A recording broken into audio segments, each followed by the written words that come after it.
Yes, good evening. Good evening to everyone. Welcome to the session. Yeah, okay.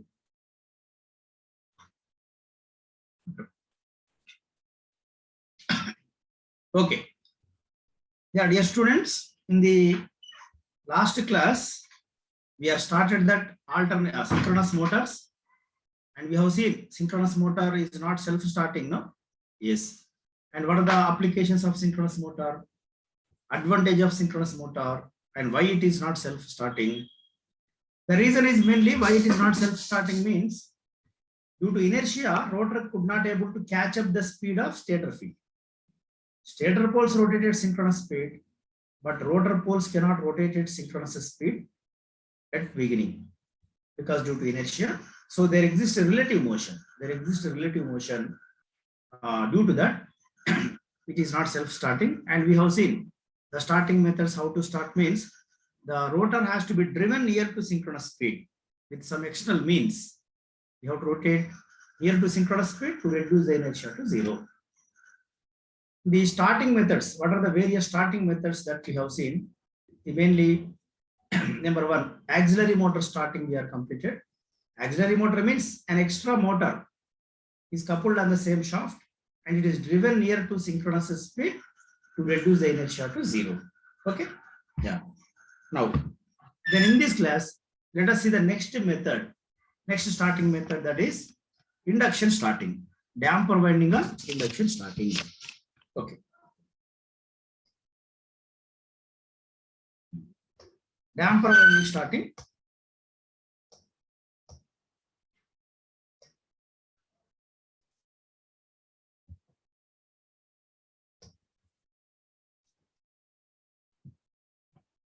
Damper winding starting or induction starting.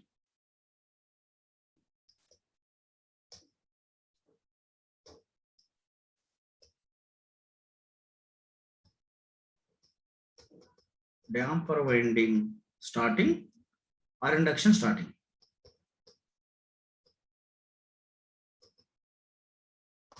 Induction starting.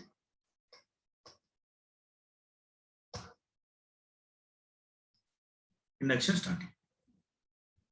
Yeah. Damper winding. With respect to damper winding, rotor behaves as squirrel cage rotor. First, let me draw this diagram.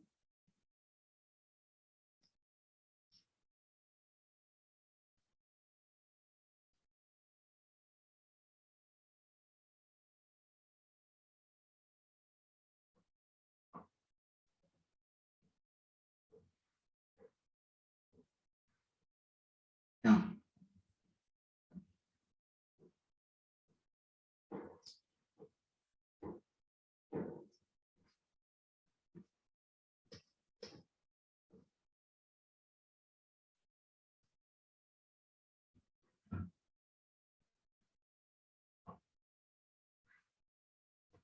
Okay. Salient poles, on that the field winding can be kept.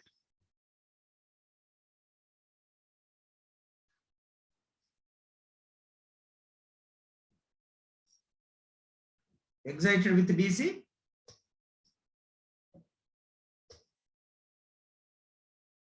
But an external resistance is connected in series with that.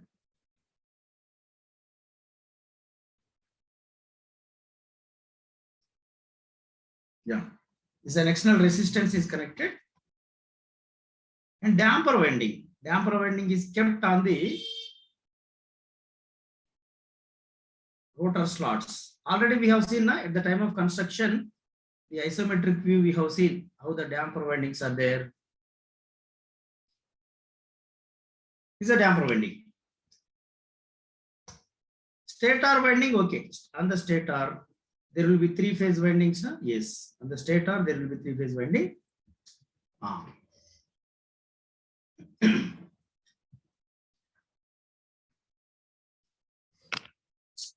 Yeah. And first of all, this method is suitable for salient pole synchronous machine. Salient pole synchronous machine. And initially, there is no DC excitation is given. The field winding is short circuited. No DC excitation is given at the beginning. Right? Yeah. I will come to the reason why. What is the necessity of this? First of all, this method is suitable only for salient pole synchronous motor, not suitable for cylindrical machine. Why? Why? Because there is no damper winding in the cylindrical machine. Only damper winding exists in the case of salient pole machine. This method is suitable for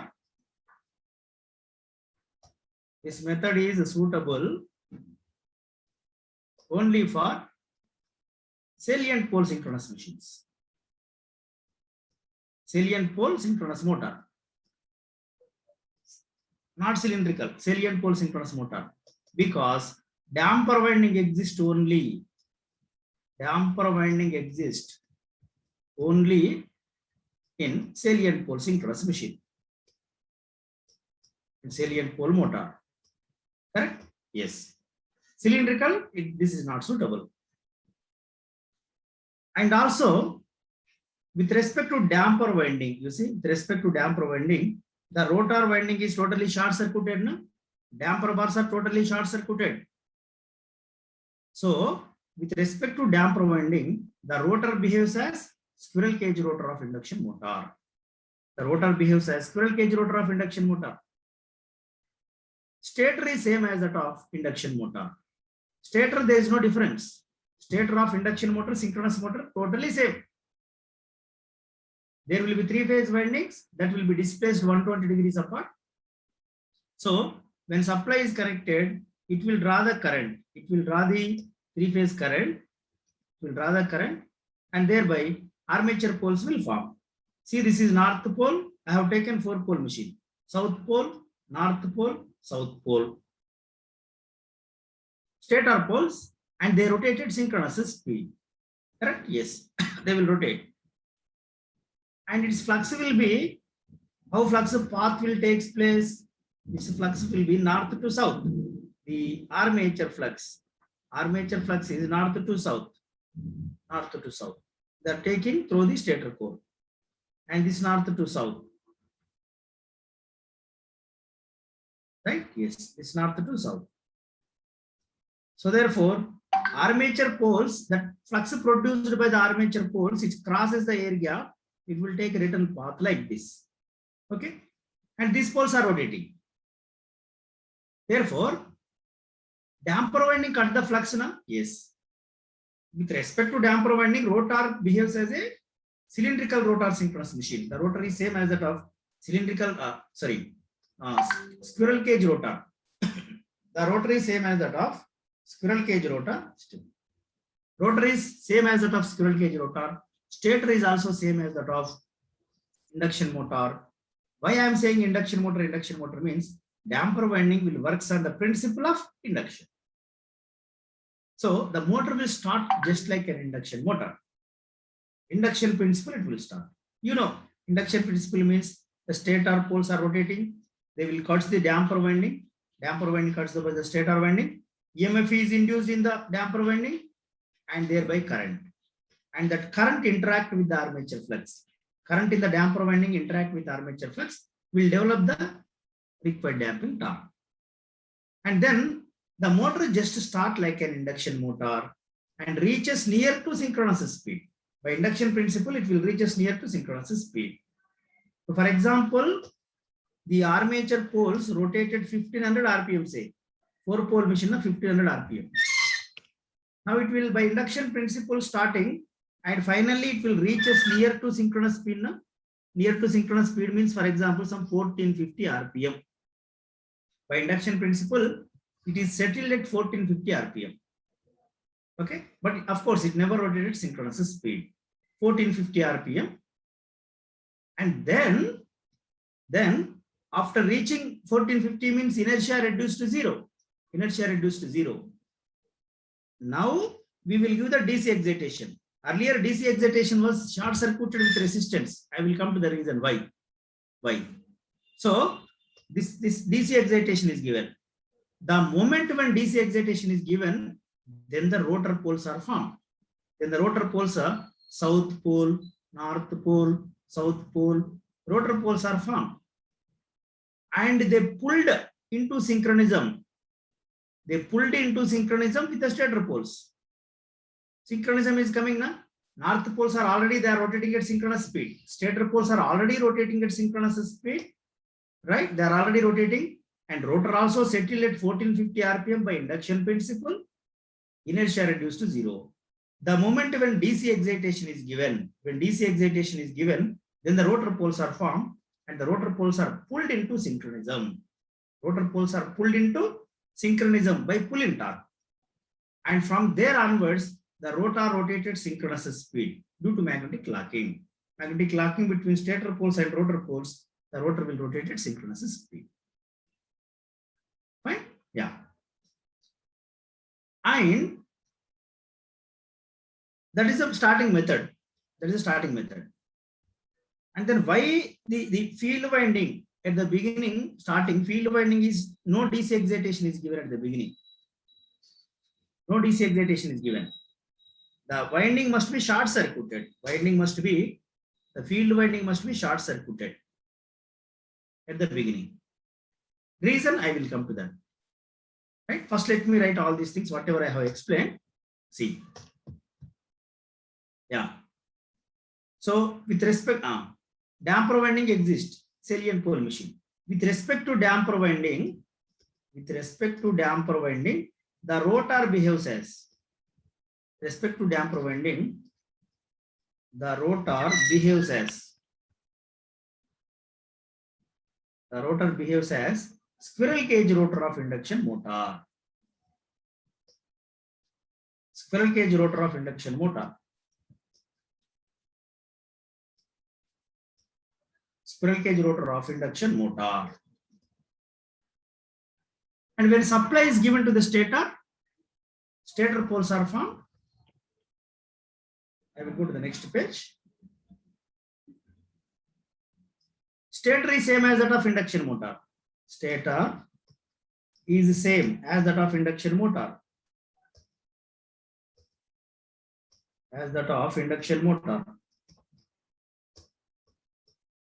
Stator is same. So when supply is given, motor start like an induction motor. When supply is given to the stator,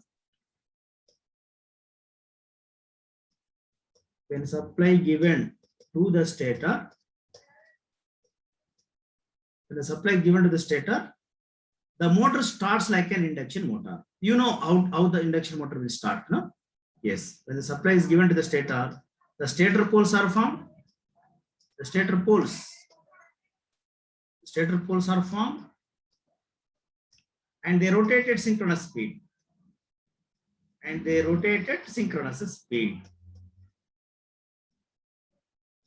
Synchronous speed. Yeah, the stator flux cuts by the rotor conductor. The damper winding cuts the stator flux, the armature flux. But the stator flux, an EMF is induced. This induced EMF will maintain the current.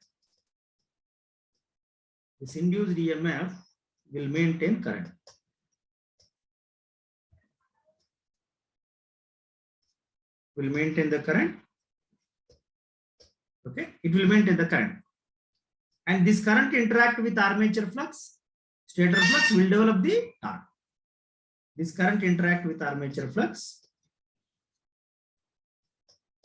This current interact with the stator flux. The armature flux, no? Stator flux, armature flux, and develop the torque.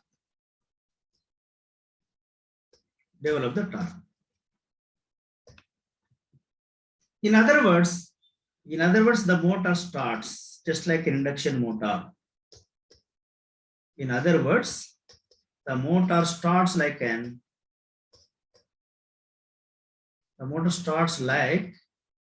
induction motor.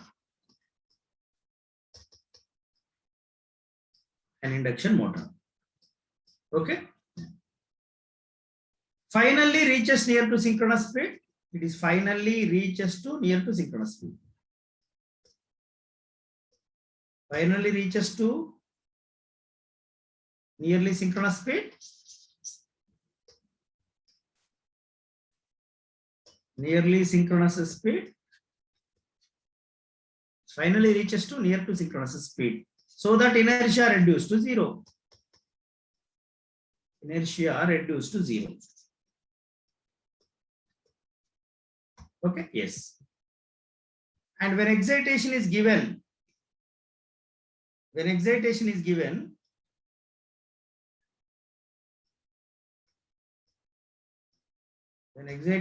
given, the rotor poles are formed.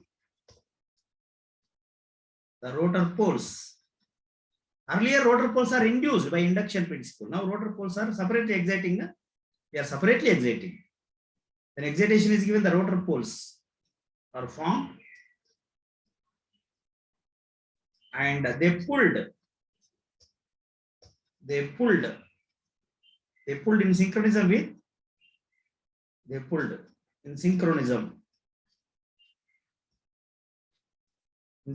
with stator poles due to pull-in torque. So you should have idea pull-in torque. Examination, how you will ask question, what is a pull-out torque, pull-in torque? Pull-in torque is related to starting condition or running condition. Pull-in torque is related to starting condition. So rotor poles are pulled into synchronism due to pull-in torque. From there onwards, it will rotate at synchronous speed. From there onwards, the rotor rotate. At synchronous speed due to magnetic locking. Correct? Due to magnetic locking. Okay. This is the starting method. So start like an induction motor. When excitation is given, rotate as a synchronous motor. That's all. And another important thing here to note, during starting, the field winding is short circuited. No DC excitation is given. See, you remember in the last class what we have done, auxiliary motor first stator excitation is not given. We remember stator excitation is not given, but compulsorily stator excitation has to be given. Otherwise, it won't start like an induction motor. But earlier method, what we have done, auxiliary motor, we have rotated rotor by using external motor. Some external motor we are using. Here we are not using any other motor. Na? Yes, it has to start. Compulsory, stator has to be connected. Okay, yes. But you may think that is what about the starting current? Starting current is more. Then you need to use that is starter. Starter we have to use. Starter can be used here. This is a starter. The starter may be a star delta starter or auto transformer starter. Star delta or auto transformer starter. Starters are same. Synchronous motor starter, induction motor starter, same. There is no difference. You need to use a starter in between. Okay? Yes. Now, then lastly, coming to the reason, as I told, during beginning, no DC excitation will be given. So first, the field winding is there. Na? The field winding is short circuited with some resistance. Shorted with resistance. After starting, we are giving the DC excitation. Reason is an EMF will be induced in the field winding. During starting, what happened? When rotor is at zero speed, say. When rotor is at zero speed, an EMF will be induced in this. When rotor is at zero speed, EMF is induced in the field winding also. Correct or not? Yes, field winding. Field turns also many more turns. EMF is induced in the field winding. Say that induced EMF is equal to some induced EMF in the field winding 600 volts, say some 600 volts. RT turns will be there, the field turns also. And that to be induced EMF is more at zero speed, rotor zero speed. Why? Because stator flux is rotating at synchronous speed, rotor is at zero speed. Relative speed is equal to ns. Due to that, the field winding also will cut the flux. Field winding, rotor field winding also will cut. And EMF is induced, 600 volts say. And that induced EMF, if you connect with DC excitation, for example, initially, if you connect with DC excitation, what is going to happen? This induced EMF 600 volts will aid with the DC excitation voltage. DC excitation voltage. Normally, the DC excitation voltage also, DC excitation voltage is 400 to 600 volts.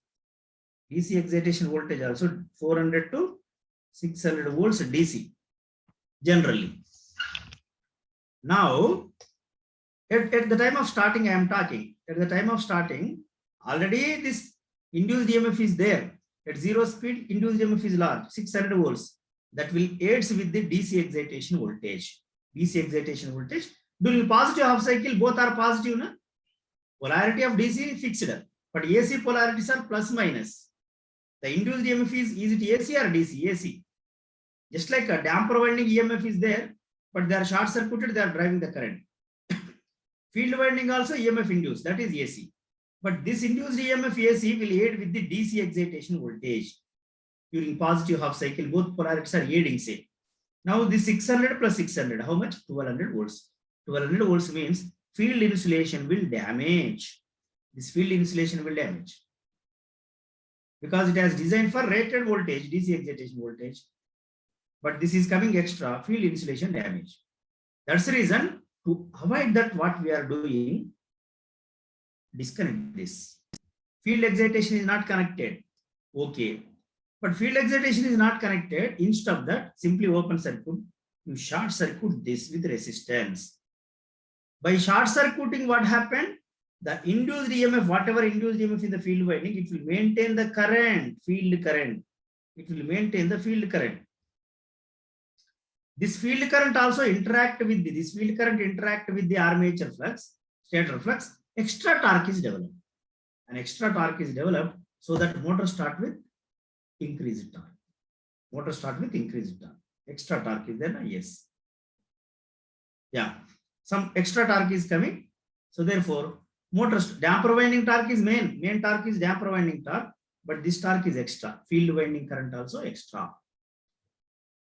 Now, rotor is starting, slowly starting, na? Yes, rotor is starting. But as rotor is started, this induced EMF will reduce, na? Yes, relative speed is reducing, induced EMF will reduce. Induced EMF reduce. And when the rotor is almost reaches near to synchronous speed, some 1450 RPM, near to synchronous speed means the induced EMF is very less. Induced EMF is very less. Say that induced EMF is equal to some 10 volts. 10 volts. But 10 volts is very less. Very less means now we can connect this into, now we can connect this DC excitation. It will be given. Because this is around only 10 volts now. After some time it is only 10 volts. After reaching near to synchronous speed. Then it will be given. Because this induced EMF very less. But fine. So when excitation is given, again it will rotate at synchronous speed. Can you tell me, under running condition, what is induced EMF in the field winding? No induced EMF. That is only exists during starting. But once the motor is started, there is no relative motion, no induced EMF in the field winding. That exists only during starting. And even once the motor is started, damper winding also there is no induced EMF. How long it will be exist? Up to starting condition only. Once excitation is given, motor is running at synchronous speed. No function of the damper winding also. Okay? Yeah. Some students will raise a doubt. Sir, why this damper winding is required? And you just short circuit this field winding now. That will maintain the current. It will start. It is also developing the torque. Field winding short circuited also. It is developing the torque. But how much it will develop? Field turns are more. Current rating is less. Its current rating is less. It will develop some torque. Not sufficient. Damper winding, thick bars, their current rating very high. And they can able to develop the starting torque. This is only just okay. Yeah. And this why to connect this resistance? Of course, we never short circuit anything that will be connected. This is short circuiting, but with some resistance is required. Otherwise, field winding will get burned. Due to large current, field winding will get burned. That's the reason a resistance must be compulsory to be connected. The path is not directly short circuited. It is connected through a resistance, short circuit with the resistance. Okay. So in your examination, what kind of questions on this is? Yeah, the questions will be during the starting, induction starting, it is suitable for only semi and cold machine, correct? And during starting, field winding is open circuited or short circuited. It will be short circuited with a resistance, right? Yeah. Now, let me write those points. During starting, the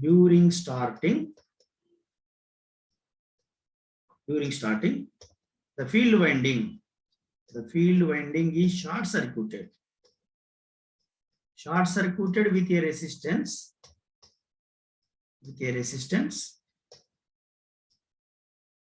short circuit with a resistance to avoid the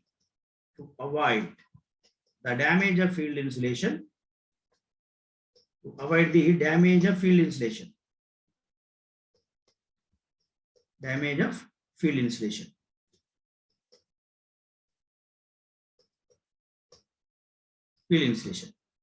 Because if the winding is connected with DC excitation,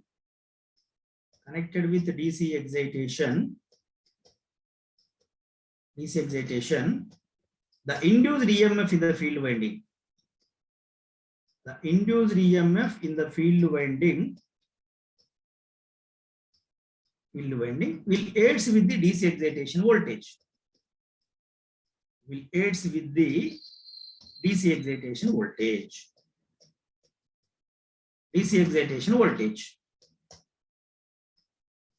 Then the net induced EMF, net EMF, the net voltage across field winding is more.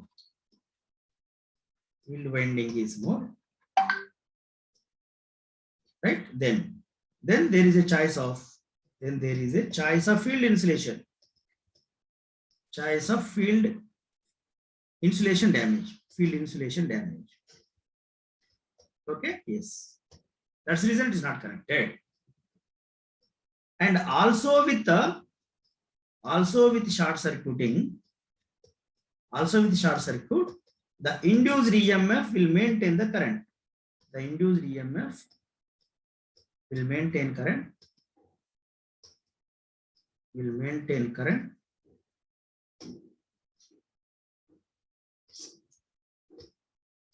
The induced EMF will maintain current in the field winding.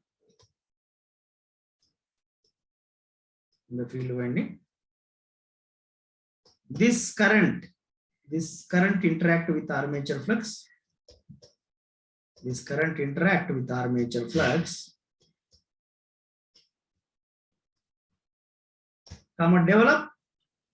Develop an extra torque. So that extra torque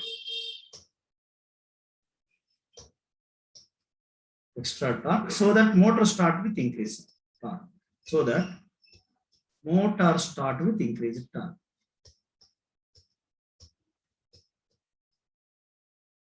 Increased torque.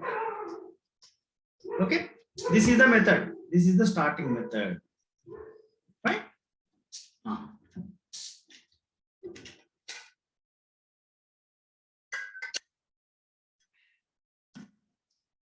Right?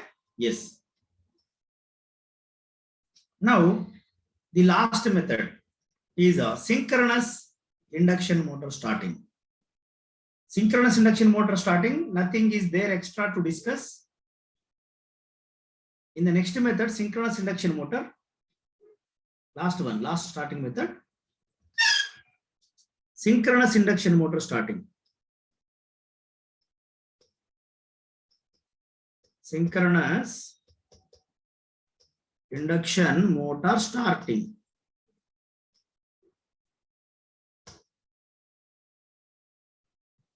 synchronous induction motor starting. Here, the rotor is similar to slip ring induction motor. Rotor is similar to slip ring induction motor. In the rotor also, the winding is short circuited with a external resistance. Slip ring induction motor, rotor is a special type of rotor. Slip ring induction motor, rotor, an external resistance can be connected in series with the rotor winding. Rotor winding. Fine? Yes. External resistance can be connected so that motor starts with high starting torque. Motors start with high starting torque. That's the reason this method is used starting under load condition. Load condition. It will develop high starting torque like a slip ring induction motor. And when excitation is given, it will rotate at synchronous speed. Excitation is given, rotate at a synchronous speed. Right? Nothing extra is required. I don't want to draw the diagram. I am not drawing for any other batches also. If you want, you can see in the material. Not required. And there is no scope to ask any extra other thing. No? Only rotor is similar to slip ring induction motor. Earlier one, damper winding, it is like a squirrel cage rotor. It starts like a slip ring induction motor. Okay, that point is enough. In this method, the special type of rotor we have to design. This method, the rotor is similar to the rotor of slip ring induction motor. Slip ring induction motor. Okay. Yes. Slip ring induction motor. An external resistance can be connected. An external resistance can be connected in series. Can be connected in the rotor circuit. So that the motor start with high starting torque. Okay. So load condition, starting torque. Right? In other words, the motor starts just like a slip ring induction motor. When excitation is given, rotate at synchronous speed. When excitation is given,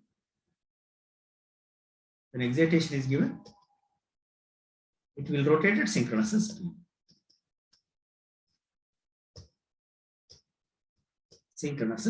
Okay, that's enough. Right? Yeah. Right. This is about starting methods. Mainly, in the starting methods, the important things is the last class I told auxiliary motor starting. In auxiliary motor starting, there what is a pony motor? Okay. What is a pony motor? Which type of motor that can be used as an exciter? Same motor, auxiliary motor, DC motor, that can be used as a DC exciter also. During starting, the stator winding is open circuited, right? Connected. It will be open circuited. Earlier method. Okay. In the next damper winding method, damper winding method, field winding is short circuited at the time of starting. That method is suitable only for salient pole machines.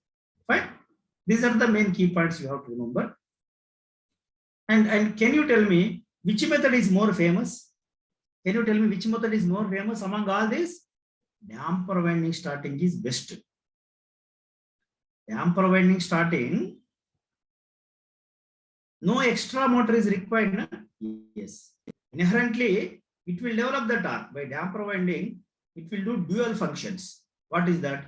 Number one, starting, and under running condition, it will prevent the hunting. It will eliminate the hunting. Okay. So in pumped storage plants, I think we will be having pumped storage plants. We are using as a salient pole motor. Salient pole generator, na? Yes, hydroelectric power station. Pumped storage plants, we are using the salient pole synchronous generator. Right. And it can be used as a both reversible turbines. There will be reversible turbine. when water is coming from the reservoir to, right, through the penstock, we hit the turbine, and turbine rotate, generator rotate. After hitting that, water will be released into the tail race. It is acting like a generator, salient pole generator. Now to pump the water from tail race to reservoir, how you can do? Tail race to reservoir, it can be operated as a motor.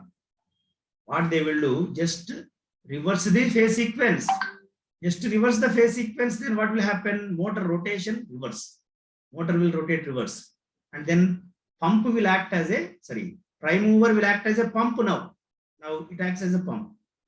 Rotation reverse means water flow also reverse. Tail race to reservoir. And in pumped storage plants, which starting methods are used? Damper winding starting only. Damper winding starting. Damper winding starting. Right? Yes. Yeah. Now, the next one is, let us go to the next one. Next topic. Phasor diagram of synchronous motor. Yeah. You are raising hands. What is any doubts in till now? Tell me. Sir, Good evening, sir. Good evening. sir, in this, Okay, sir, in this damper winding for induction starting, you did mention that this damper winding is only applicable in the case of salient pole machines. Yes, yes. Sir, my doubt is in case of if you're using what you call cylindrical rotor type with closed slots. So within it inherently there will be, since it is already closed, EMF will be induced. Will not it self start, sir? That is not sufficient. You mean to say eddy current tap? Yes, sir. Rotor is it is solid steel rotor. They are not sufficient.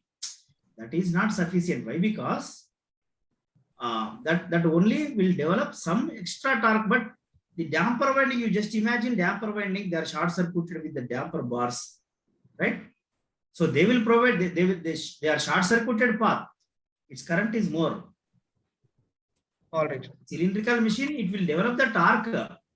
But their hunting, okay. Hunting very less, that's the reason it is okay, fine. But starting condition, it is required more torque to overcome inertia, all those things. Yes, sir. That's it, sir. Okay, right. Yeah. Hello. Next. sir. Hello. Yeah, tell me. Sir, here that register we are using. Here that register we are using. Yes. Register. Then we can here use also structure to variable register, type of variable register, so that IF will be controlled. So that after reaching to 1450 RPM, the torque will be less. Okay, yeah, that can also be done. But mechanically, that is difficult to provide. Not necessary also. Anyhow, this winding is there. Why we are doing, some energy is induced in this. Field winding energy is induced, that will be dissipated in the resistance. You can say in terms of voltage or power also. Otherwise, it is connected, both will aiding DC excitation. This, if you are connected, means what will happen? It will drive the current. Okay, that is helping, fine. The resistance is kept to practically fixed only. Fixed only. I think if it will be a variable register, then the torque will be because of current more flow for less resistance. So more torque will be produced in the field winding. So, that is okay. Anyhow, whatever you do, it's field current rating, how much you are expecting, less only, na?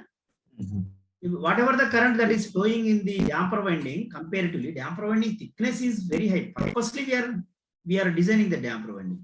Field winding, what is its function? Working condition, normal working condition. Field current rating is less compared with this damper current. It will help, but it is not sufficient to do. Current cannot limit. Current limitation will be there. Okay. Right. Thank you. Okay. Fine.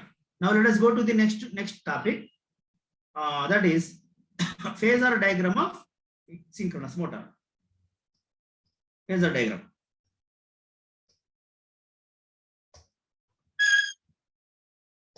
Phasor diagram of synchronous motor.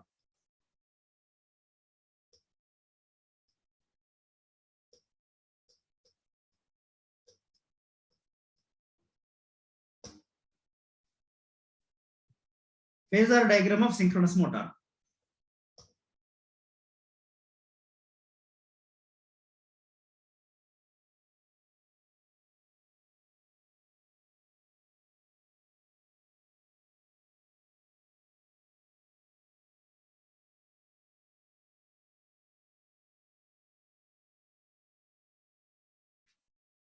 Okay.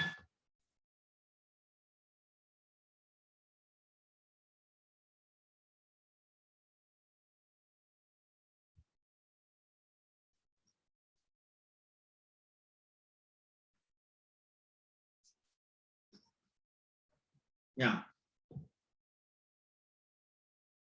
This is stator winding. Stator conductors, armature conductors, armature winding.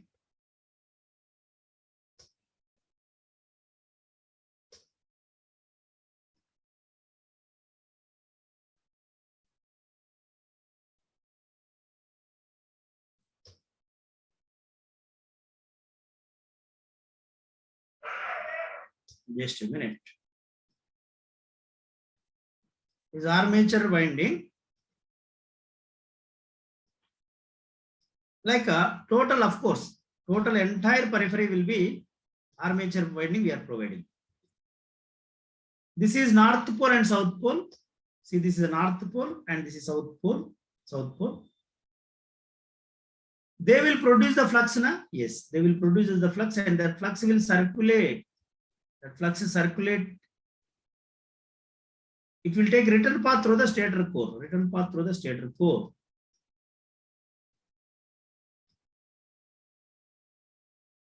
Right? This is the flux. Main field flux. Main field flux. When rotor is rotating, say, when rotor is rotating,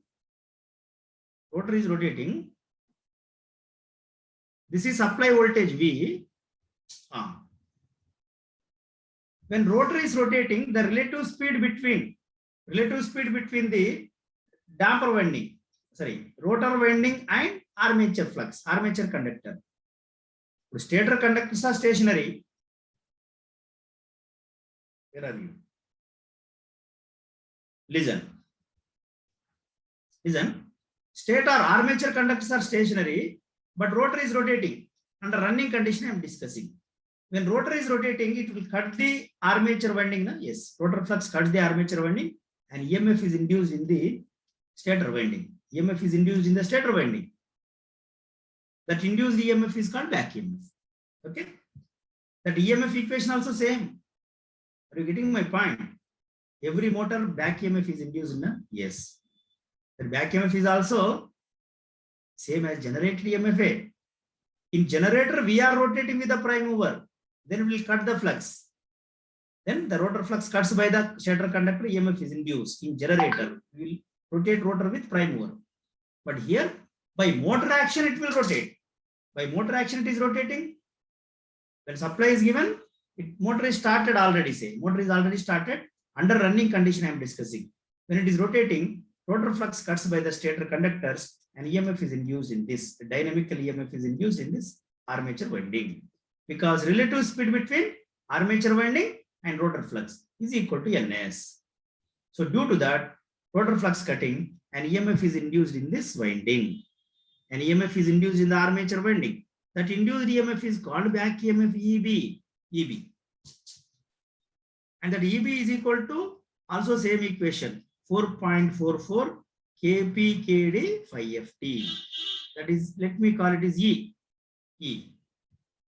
That induced EMF is said to be excitation EMF or back EMF. Can also be called as back EMF. Then what is the shape of this induced EMF, back EMF? Why we will call back EMF? Why we will call back EMF? Because it is in phase opposition with supply voltage. We are giving supply voltage, no? And due to that, motor starts rotating.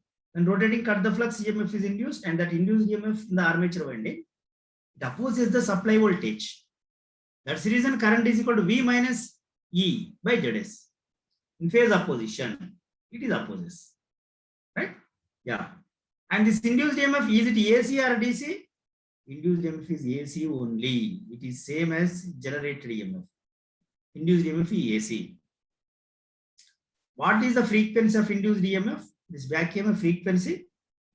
This is induced EMF, sinusoidal, shape also sinusoidal. Sinusoidal. This is just like generated EMF only. Induced EMF is AC, sinusoidal. At what frequency? Supply frequency only. The induced EMF is also at 50 Hz frequency. Then this V, anyhow, supply voltage also 50 Hz frequency. Both can be drawn in a phasor diagram. Right? Yeah. But this EMF lags V by delta. See. Yeah. The relative speed. The relative speed between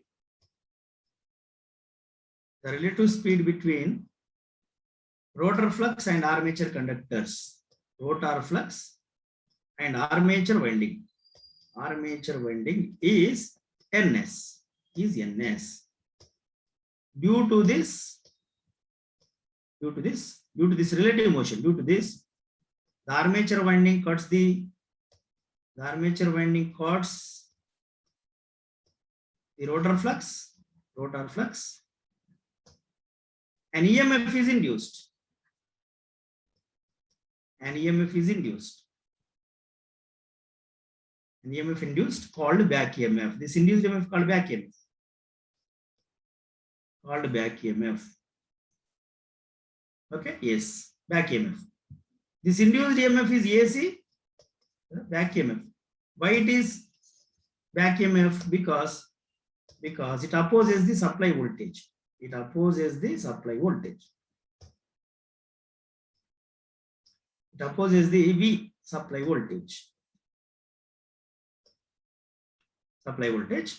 And this induced EMF is AC, sinusoidal only. Its shape is sinusoidal. It is generated EMF only.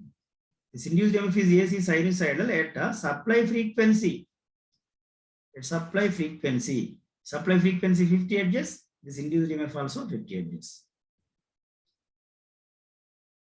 But this induced EMF lags the voltage by delta. This EB lags V by delta. That's the reason delta is negative. In synchronous motor, delta is negative. Okay, yeah. Delta is negative. Why E lags? Very simple to remember. You can analyze. Generator EMF leads. Induced EMF leads. Why? Because we are pushing the rotor. Na? Yes. When we are pushing the rotor poles leads. When rotor poles leads means rotor MMF leads. When MMF leads, EMF also leads. But motor, mechanical load we are connecting. When mechanical load we are connected, the motor will be pulled by load back. Okay. The rotor will lags because the rotor is being pulled by mechanical load. Therefore, rotor poles lags. When rotor poles lags means MMF lags. That EMF also will lags. So that's the reason delta is negative. Okay. I don't think this is not phasor diagram, dear students. I am just introducing that back EMF. Right? Yeah. And also this induced EMF, this is rotor flux cutting. And also armature flux cutting also. Na? I told you at the time of reluctance power. Net flux it is cutting. If it is armature flux also aiding, armature flux also will aid. Na? Yes. On the stator, for example, if it is on the stator, see, on the stator, this is south pole, this is north pole, say, north pole. And that flux also is aiding with the main field flux. And two fluxes are stationary. When it is operating at leading power factor, lagging power factor, magnetization. Net flux it is cutting. Net flux it will cut. That is called what? ER, we will say. EB instead of ER, air gap voltage. The same story. Fine. So, delta is negative. Now, its equivalent circuit.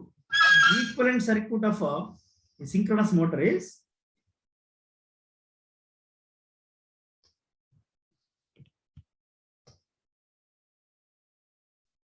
the equivalent circuit of synchronous motor, or yeah,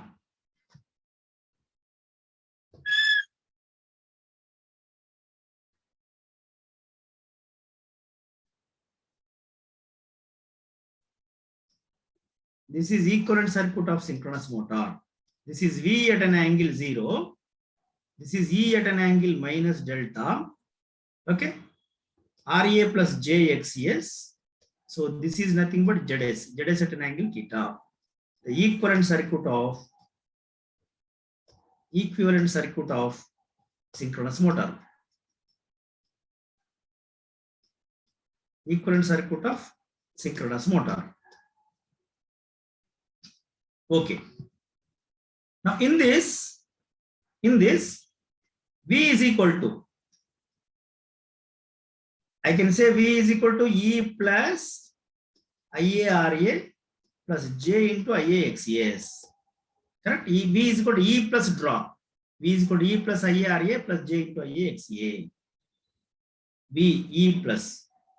Generator E is equal to V plus. And that is nothing but E plus IA into RA plus JXS. That is equal to E plus IA into ZS. So V is equal to E plus IA into ZS.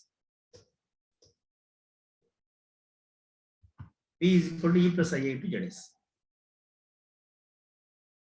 Now phasor diagram is nothing but by adding all these things, by joining all these things. See.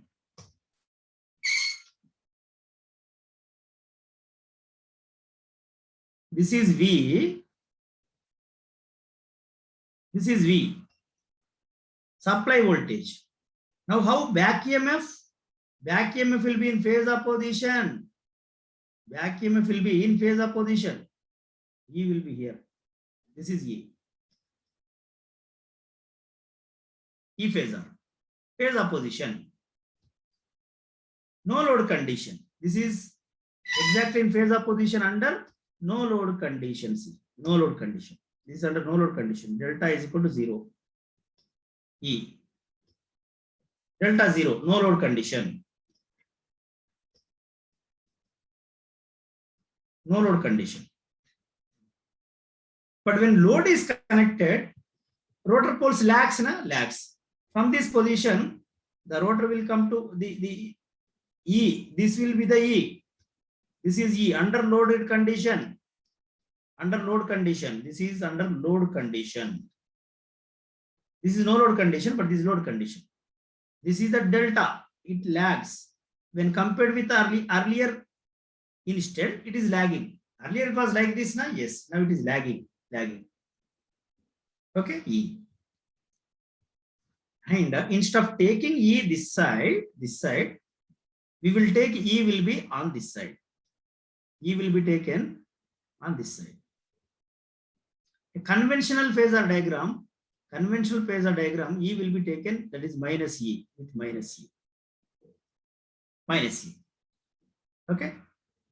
Conventional, we need to take this side. Otherwise, yeah, dear students, see, otherwise you may raise a doubt, sir, why to reverse ante? If you join V to E, that is drop, na? That is a drop. The drop is looking like aiding. V plus this phasor is drop phasor is more, na? No, that is not possible, na? Yes. Therefore, E I am taking minus this side. And later onwards, no need to keep sign also. It is understood. Back EMF. E should be like this. So now this is going to be delta. This is the delta. Okay, conventional diagram. Conventionally, we will take load condition. E will be taken reverse that off. Reverse. Now draw the total phasor diagram. What is going to be happen? To draw the entire diagram, it will be like this. This is V,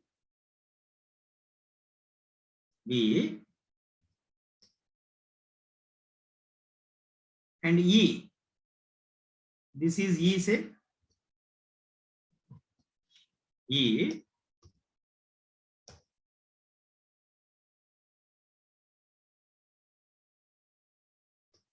right? And current IA. Let us take, this is current IA. Now add the drops V plus IRA, E plus. Add drop from tip of E. This is IRA, and IAXS. This will be the IAXS. This is IAXS.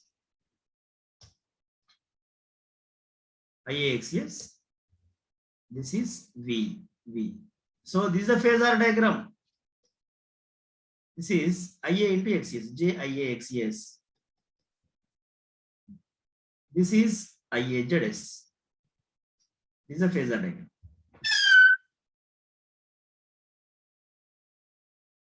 Okay, phasor diagram of synchronous motor.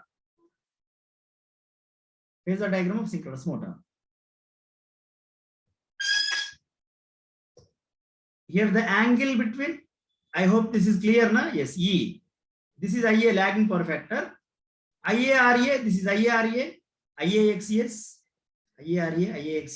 This is V. IARA in phase, IAXS perpendicular. So this angle is delta, correct? This is delta. And what is this? This is psi, internal power factor psi. And this is phi. This is itself power factor angle phi.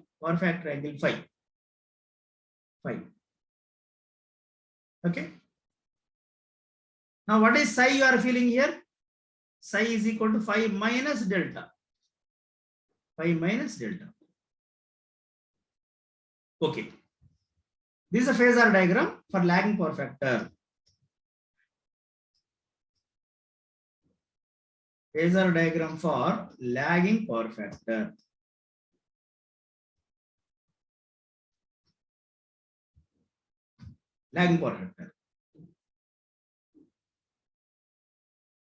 And from this relation, E is equal to, I can also get expression, E is equal to V cos phi minus IRA whole square, V sin phi plus or minus IAXS whole square.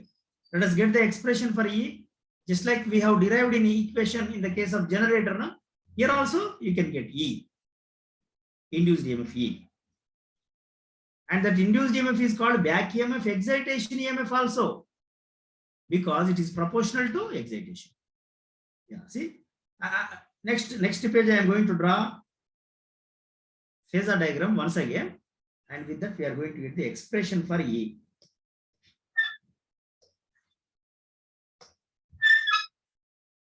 So this is V, E,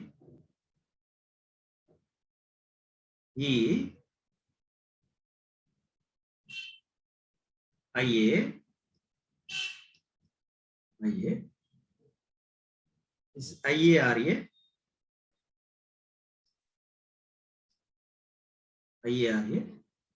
and IAXS.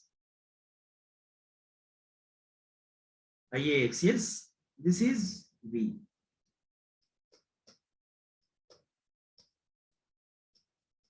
IAXS. This is ZS, IAZS.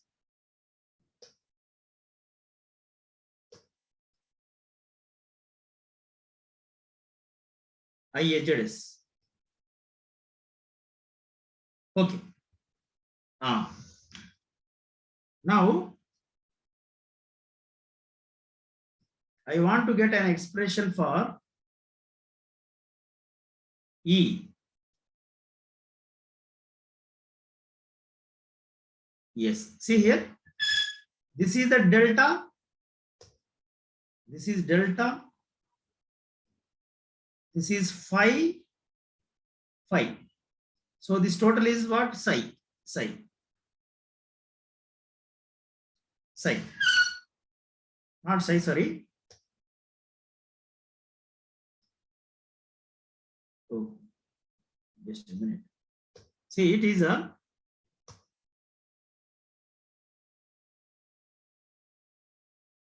the angles are, this is angle between this delta, this is psi, okay, this is phi,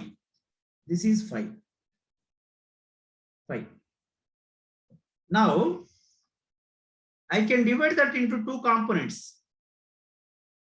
See, this is one component, V can be divided into two components, V can be. So in this right angle triangle, can I say this is totally, this entire thing, that is equal to V, that is V cos phi, this entire thing is V cos phi.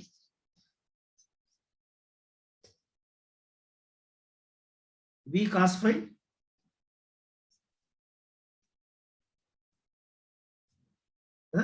V is the hypotenuse, V cos phi, and this is total thing is V sin phi.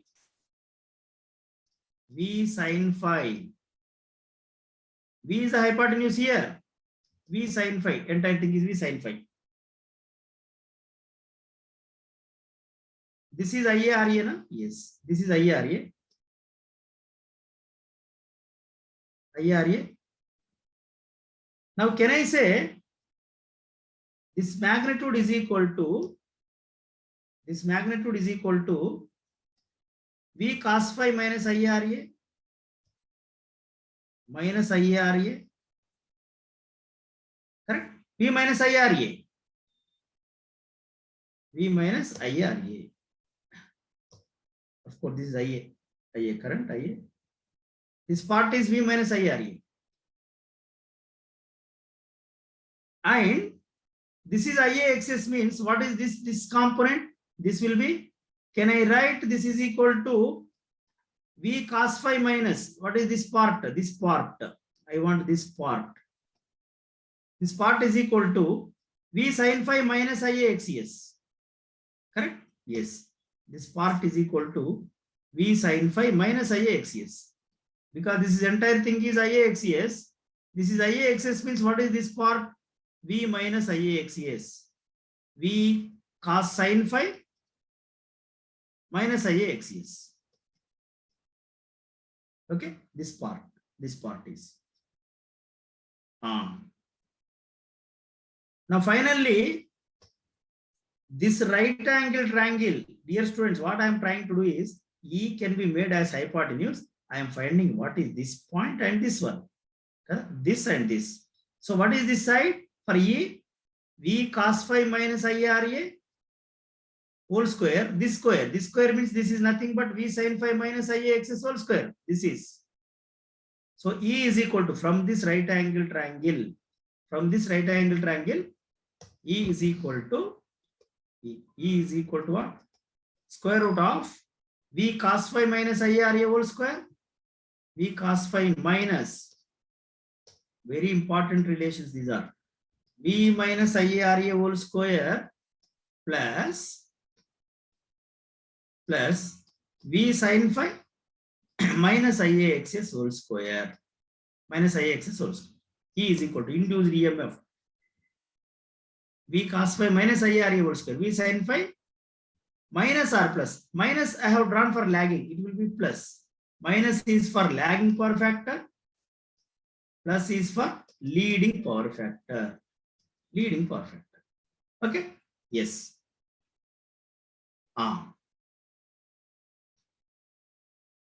Now, tan psi. Let us get expression for tan psi. What is tan psi is equal to? Tan psi is equal to, in this right angle triangle, tan psi. Here psi is there, na? Tan psi is equal to, in this right angle triangle, tan psi means this divided by this.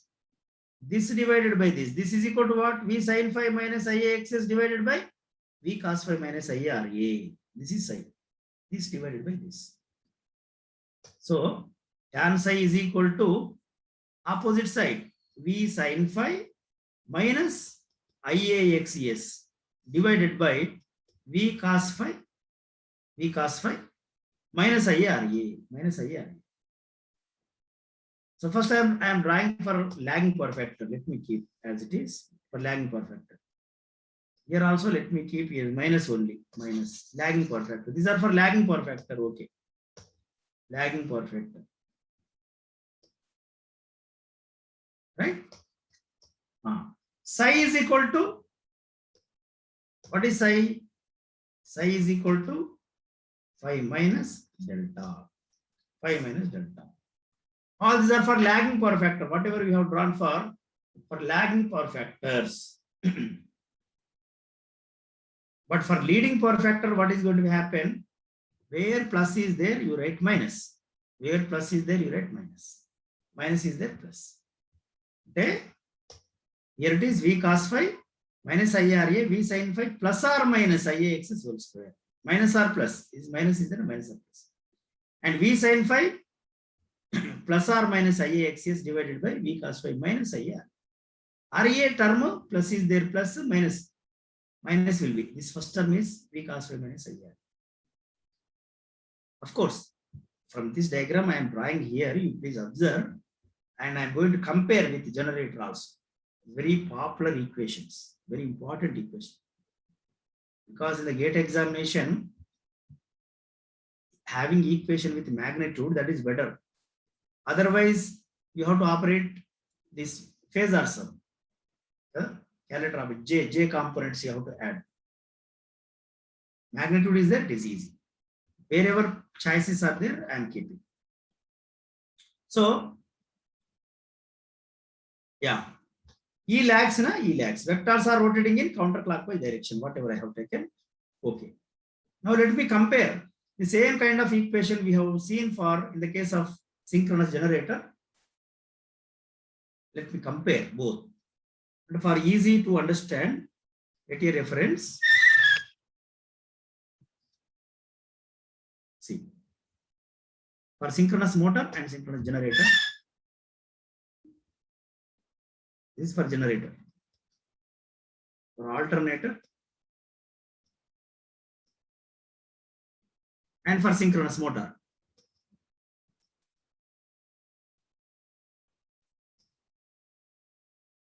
Synchronous motor. For generator, psi is equal to what? Psi is equal to phi. Phi plus or minus delta. Plus is for lagging power factor.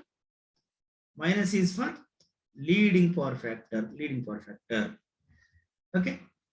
And then E. E is equal to square root of V cos phi plus IARA whole square plus V sin phi plus or minus IAXS whole square plus for lagging power factor, and UPF also you can use UPF. Minus is for leading power factor. UPF you always use plus. I don't want to mention. Plus for lagging, minus for leading. Similarly, tan psi. Tan psi is equal to tan psi. Tan psi is equal to V sin phi plus or minus IAXS divided by V cos phi plus IARA. Okay. V sin phi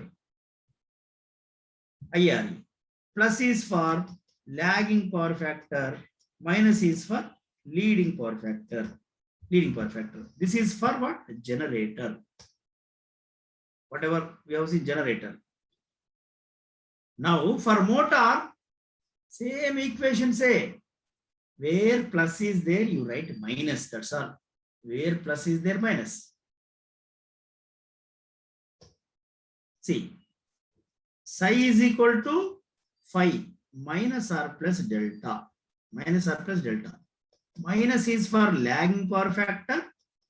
Plus is for leading power factor. Okay. Yeah. And then similarly E is equal to square root of V cos phi minus IRA. Here plus is there, na? Here plus is there, na? Minus. Here plus or minus. You simply make minus or plus. Minus or plus. Here also tan psi. V sin phi plus or minus. You make it is minus or plus. V cos phi minus IRA. Where plus is there, replace with minus. V cos phi minus IRA whole square plus V sin phi minus or plus IAXS whole square. Minus is for lagging power factor. Minus is for lagging power factor. Plus is for leading power factor. Plus is for leading power factor. Okay, yes. Similarly, tan psi. Tan psi is equal to V sin phi minus or plus IAXS divided by V cos phi plus IARA. Minus IRA, sorry. Minus IRA. Minus IARA.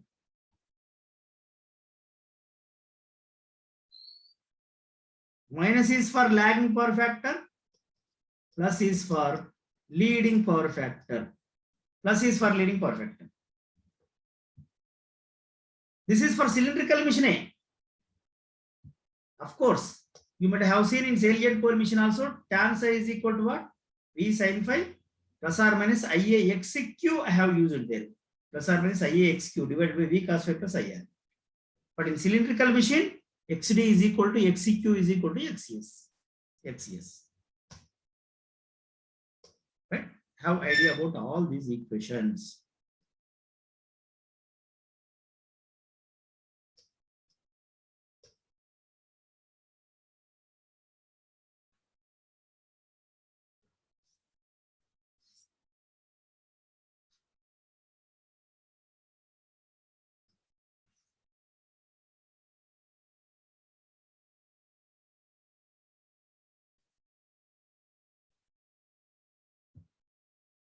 Right?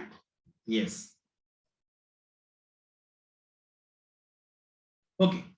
Only in the case of generator and motor, where plus is there, replace minus. For motors, plus replace with minus.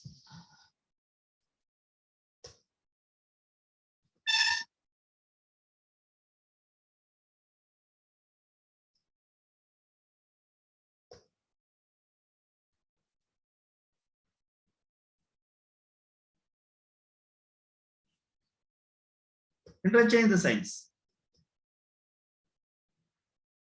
Interchange the sign. Plus will be replaced with minus. Okay, this is the equation. Yeah. Salient pole motor generator already I have compared, na? Yes. Salient pole motor and generator already we have compared. Remember that generator equation, you know, for motor equation, just signs are there, na? Plus replace with minus. Yeah. Hello, any doubt? Why you are raising your hand? Hello? Hello, sir. Tell me. Sir, when that IA current, that lagging current is between E and V. Whatever it may be, relation will satisfy. Sir, tan psi is changing to IAXS minus V sin phi. That is what I understood. Understood. See, numerical problems is there, na? You just continue with psi may be minus, but you continue with this, tan psi will take care about. That verified already. But tan psi will be getting minus. Let it be minus. Magnitude, while you are substituting in that, you will get correct answer only. Answer you will get correct. I understood your doubt is, see, this is V is there, okay? This is E is there. If you correct here, okay, IA, that is your doubt. What is this? That angle is equal to, this is E psi, and what is this angle? That is equal to phi, this is delta. Then what is psi? Psi is equal to, right, delta minus phi. Del minus phi. Okay, right. Now see, This is V. This is E. Okay. This is IAC leading now. Then what happened? This is delta. This is phi. What is this? This is psi. Now what is psi? Psi is equals to 5 plus delta. No, that's what it will come. So unless But, every time. But mathematically, how will it connect? Mathematically, in the equation, you solve the problem, automatically the sin phi, cos phi will take care about that. Because in the data, you won't give delta value, how much you don't know. Is a phi is greater than delta or psi is greater than delta, that you cannot get in the numericals. You don't know. Yes, sir. E will be as E is in a square form, so it is manageable inside the. Inside it will manage. That's what I am saying. Inside tan psi is negative. Yeah. Answer, you do the answer, you will get the same thing. I verified so many problems. Okay, you will get it. Sir, also we previously done a problem that here that inside part is the negative coming. Where?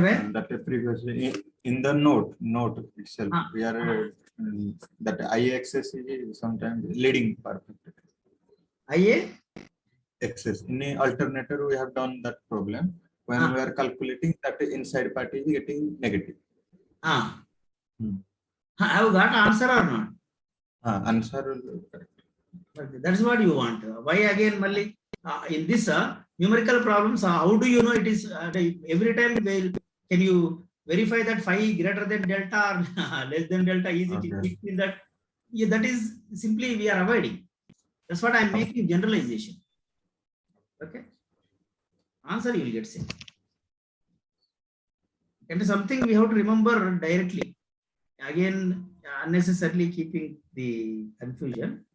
Okay, right. Yeah, fine. Now, just to substitute in this equation, that will be easy.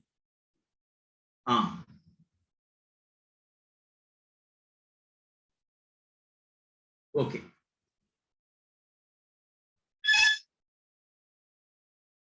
And also we have got already relation for salient pole machine, cylindrical machine. For salient pole machines, what is that? EV by XD cos delta, correct? For salient pole alternator, salient pole synchronous motor also. Let me write here itself. For salient pole motor and generator. For salient pole alternator. One student asked, sir, all formulas. For salient pole alternator. And for salient pole synchronous motor. For salient pole synchronous motor.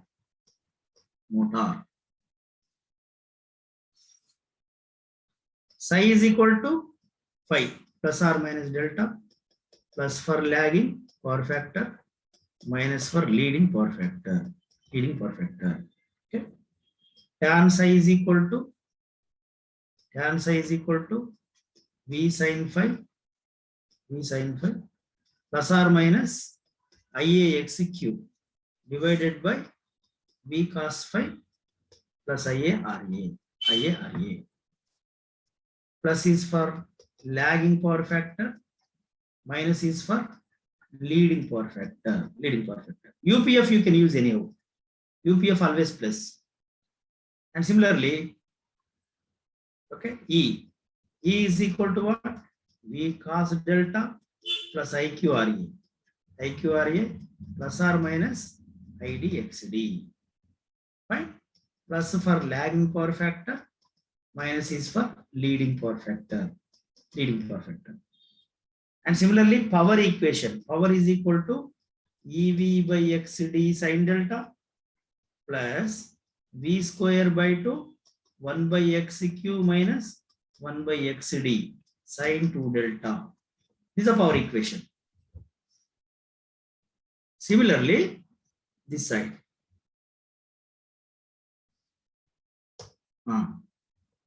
For synchronous motor, psi is equal to phi minus r plus delta. Minus is for lagging power factor plus is for leading power factor. Leading. Always you use plus for lagging and UPF also, dear students. UPF always use plus. Okay, I am writing here again. UPF also. Okay, UPF use plus. Earlier also same. Psi. Tan psi is equal to V sin phi minus R plus IAXQ divided by V cos phi plus minus V cos phi minus IARA. Minus is for lagging power factor, plus is for leading power factor, and also UPF. UPF also use plus. And E is equal to V cos delta minus IQRA. Where plus is there, you write minus IQRA minus R plus IDXD. Minus is for lagging power factor and plus is for leading power factor and UPF. Leading power factor and UPF. And P is equal to EV by XD. Power equation same. EV by XD sin delta plus V square by 2 1 by XQ minus 1 by XD sin 2 delta. This is same, sin 2 delta.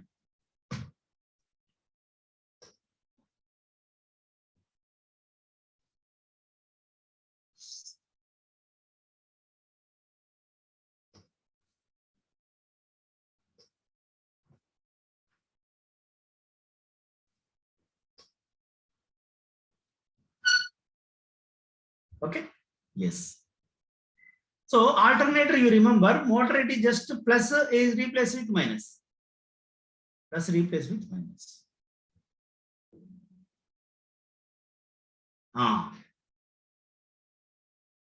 And sometimes they will give the question like an external resistance. The motor or generator is connected to the grid with some external reactance, like a transformer. Transformer also will have some reactance. Then power equation, or wherever XQ is there, you add with that external resistance.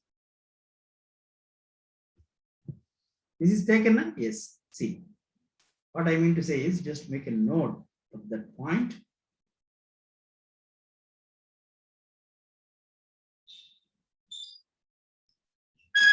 Note. If the machine is connected,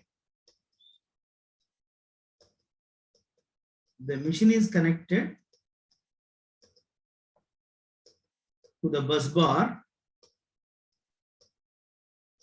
with an external reactance, that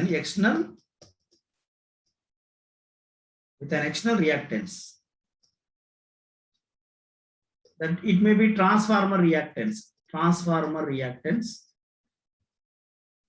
A transformer is connected, no, it will also possess some reactance, right?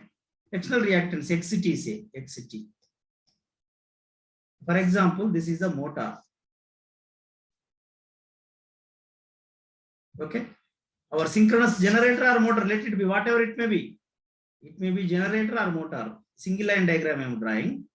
If it is connected with an external reactance. Connecting. Okay. This is some XT. Inherently, the machine will have some XD, all the things. Then what is the power equation? The power equation is equal to EV by XD plus XT outright.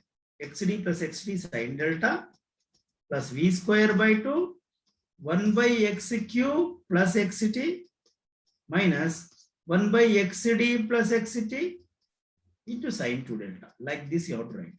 Wherever XD is there, you add reactance. Net reactance becomes. Net reactance will be, okay, added. xd plus xt, right? And xq plus xt. Wherever xq is there, you add xt. And even cylindrical also xcs plus for cylindrical. Cylindrical xcs plus xt. Total reactants, net reactants. Net reactants.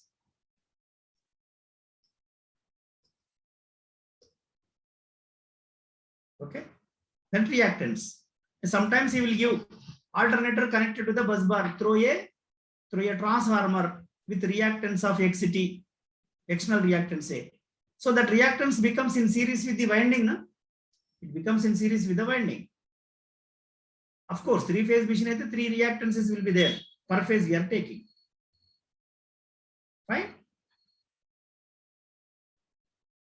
Remember that. External resistance is reactance is connected. Say wherever X is there, you add that X. In series, it becomes in series. Right? Now.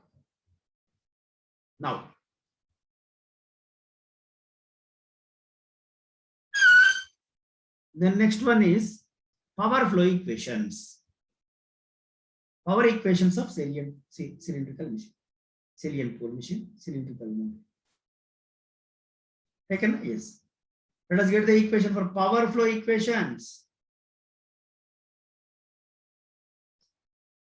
Power equations.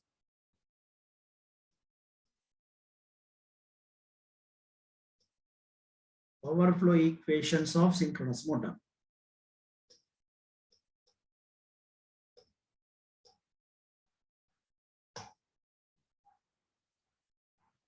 Power flow equations of synchronous motor.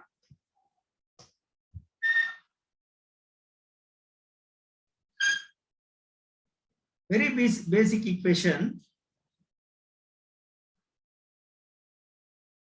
The motor connected with a load, no? Yes, motor is connected with a mechanical load. It's a mechanical load.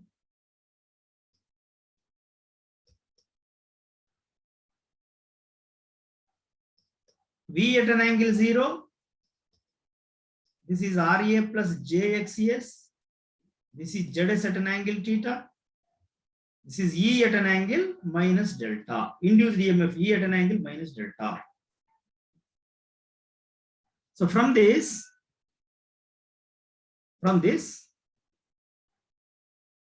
our equation V is equal to E plus IA into ZS. E is equal to V plus IA into ZS. Therefore, what is E IA? IA is equal to E minus V by ZS. IA is equal to E minus V by ZS, but not just, sorry, V minus. IA is equal to V minus E by ZS. But it is not just arithmetic difference. It will be V0, E its angle minus delta divided by ZS at an angle theta. ZS at an angle theta. Okay? Yes. Now IA, this is IA. So that IA is equal to what? IA is equal to V by ZS at an angle minus theta minus E by ZS at an angle minus theta minus delta. Minus delta. Now IA conjugate, if you take IA conjugate, that is equal to V by ZS at an angle theta minus E by ZS at an angle theta plus delta. So I am interested about this IA conjugate because we are going to use in this equation. Yes, IA conjugate. Now power equation. Power is equal to power. Complex power. Synchronous motor also will maintain complex power. AC, na? Yes. It may deliver the reactive power also. Absorb also. Complex power input. Motor it will take the complex power input. Yes. S is equal to P plus JQ. That is equal to V into IA conjugate. Therefore, P plus JQ is equal to V into IA conjugate V we know already. V at an angle 0 into Ia conjugate. Ia is equal to V by Zs at an angle conjugate theta minus E by Zs at an angle theta plus delta. Theta plus delta. Okay? Yeah. Now divide that into two components. This is equal to V square by Zs at an angle theta minus EV by Zs at an angle theta plus delta. Theta plus delta. Now divide that into two components. Divide that into two components. What is that? Cos component and sin component. The cos components are V square by Zs cos theta minus EV by Zs cos of theta plus delta. This is active component plus J component, sin component. That is V square by Zs sin theta minus EV by Zs sin theta plus delta. Theta plus delta. Okay?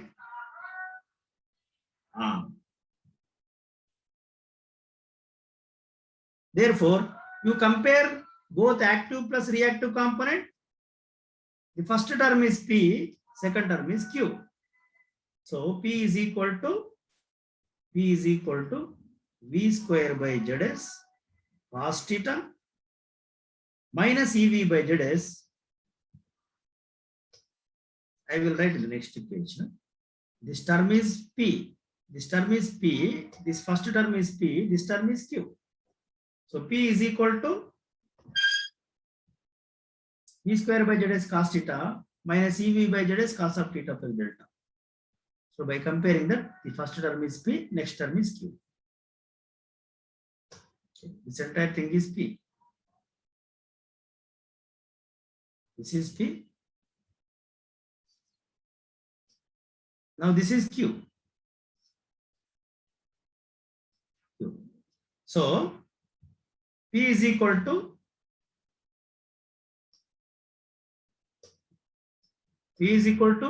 V square by Zs cos theta. Correct? V square by Zs cos theta minus EV by Zs minus EV by Zs cos of theta plus delta. This is P, active power, and then reactive power Q. Then Q is equal to V square by Zs sin theta minus EV by Zs sin of theta plus delta. Okay. This is Q.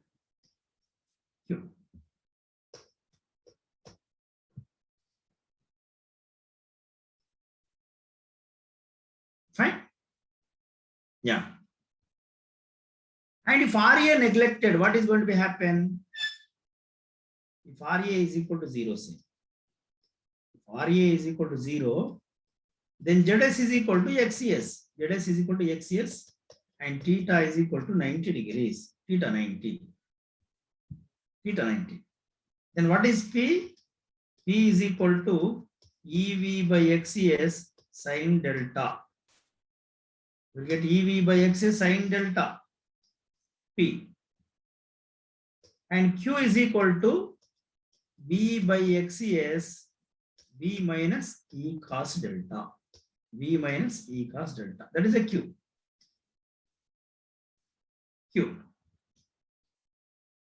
Right? You substitute. Theta is equal to 90 degrees. So in the first power equation, this term is 0. 90, no? Yes, cos 90 0.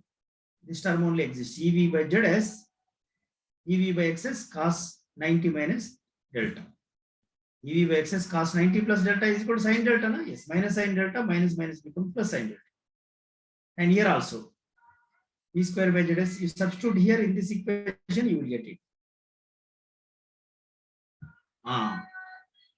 This equation is the same as in mode generator. But what is the difference here? This equation, V by XCS, V minus E cos delta minus VV, how got?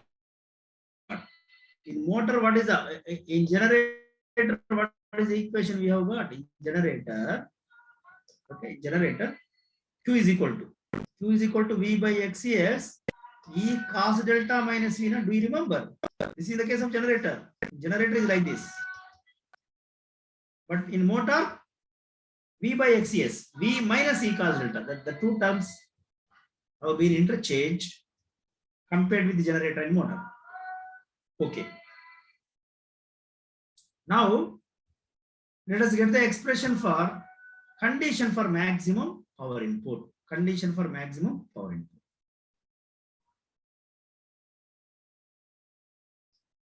Condition for maximum mechanical power development.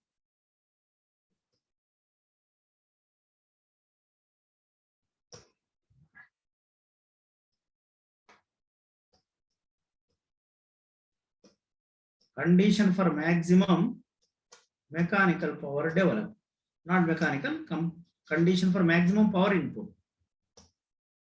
Maximum power input. The motor power input. Power input. And we know the equation. Power input is equal to what? V square by Zs cos theta minus EV by Zs cos of theta plus delta. Theta plus delta. Correct? Yeah. And this equation also you need not to by heart. Dear students, need not to by heart.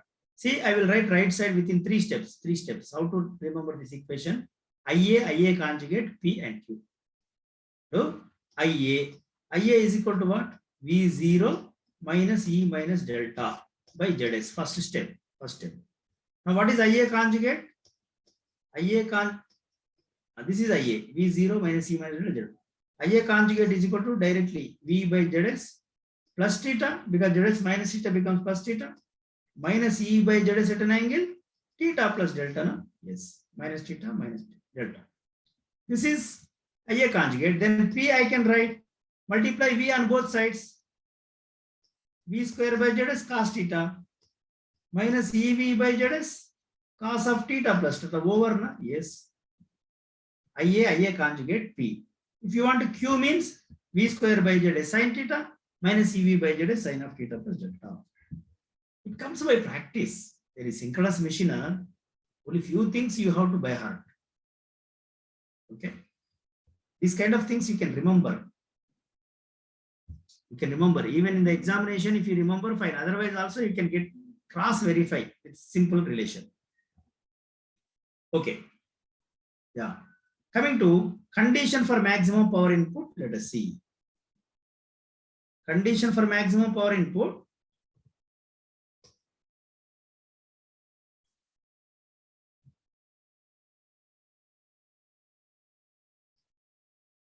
Okay. Condition for maximum power input. dP by d delta. Na? dP in by d delta. Derivative. Take the derivative and equal to 0. That is equal to what? First term anyhow 0. All constants. Na? First term constants. This plus EV by Zs sin of theta plus delta is equal to 0. Sin of theta plus delta is equal to 0. Okay. It's cos differentiation minus into this minus plus. That is equated to 0. Therefore, from this sin of theta plus delta is equal to 0. That will be equated to sin 180. Dear student, this is important. Sin 180. Sin theta plus delta is 0. Sin 0 also 0. Sin 180 also 0. But you have to use theta plus delta. Na? Whenever theta minus delta is there, you can equate to 0. But whenever theta plus delta is never be 0. So use 180. Theta minus delta is there, 0. So theta plus delta is equal to 180 degrees. Therefore, delta is equal to 180 minus theta. This is the condition for maximum power. Condition for maximum power. Maximum power input. Condition for maximum power input. Okay. Now substitute this condition in this equation. Okay. And then you take it from this. By substituting there, what is your answer is going to be power P maximum. Power input maximum is equal to V square by ZS cos theta. But this is EV by ZS cos of theta plus delta 180. Na? That becomes a -1. Therefore, it becomes plus EV by ZS. Okay. EV by ZS. The power input, maximum power input. Right? Yeah. Okay. This is to remember in 3 steps. Power equation in 3 steps.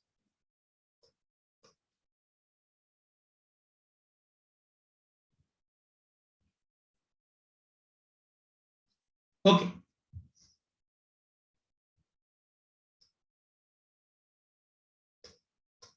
Now, let us get the another expression, mechanical power developed.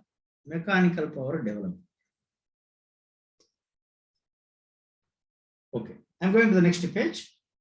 Another expression, mechanical power developed. Then after that, we will go for break. But after the break, very important discussion we are going to make. Okay, very important discussion when again excitation changes. Comparison point of view, like a generator and motor, how it is. Right? After the break. Yeah, let me close quickly. Mechanical power developed. Expression for mechanical power developed. Mechanical power developed.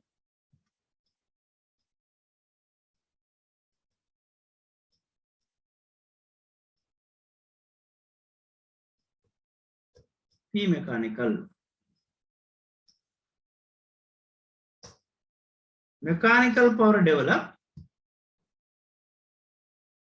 Mechanical power developed is equal to P mechanical is equal to active component of V into IA conjugate, E into IA conjugate. Active component of E into IA conjugate. Correct? In motor, power developed is EB into IA. DC motor is there, EB into IA. AC motor, also EB into IA, but conjugate you have to take. Active component of that. Conjugate. So, let us see. Now, active component of E. What is that? E will be at an angle minus delta. But what is conjugate? IA conjugate? IA conjugate is equal to V by ZS theta minus E by ZS at an angle theta plus delta. Correct? Conjugate. As IA conjugate. Now from this, active component of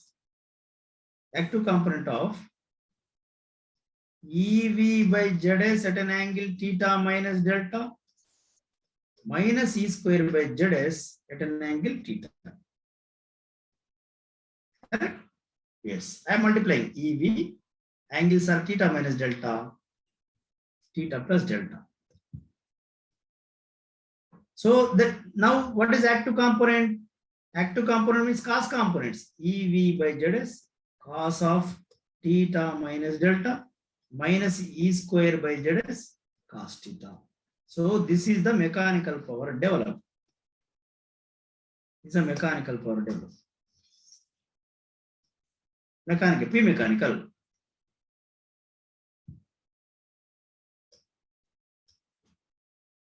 And if RA neglected, say, if RA neglected,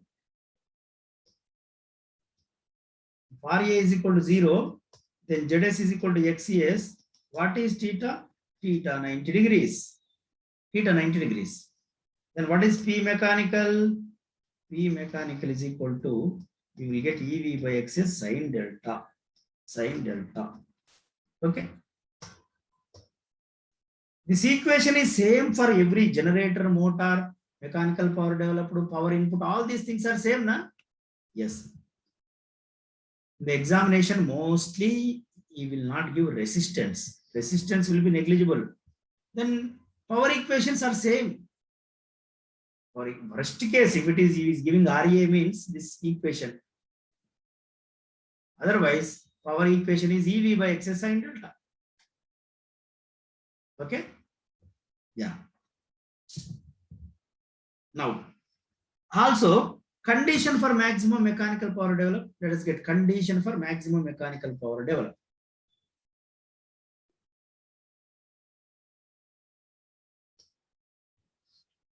Condition for maximum mechanical power developed.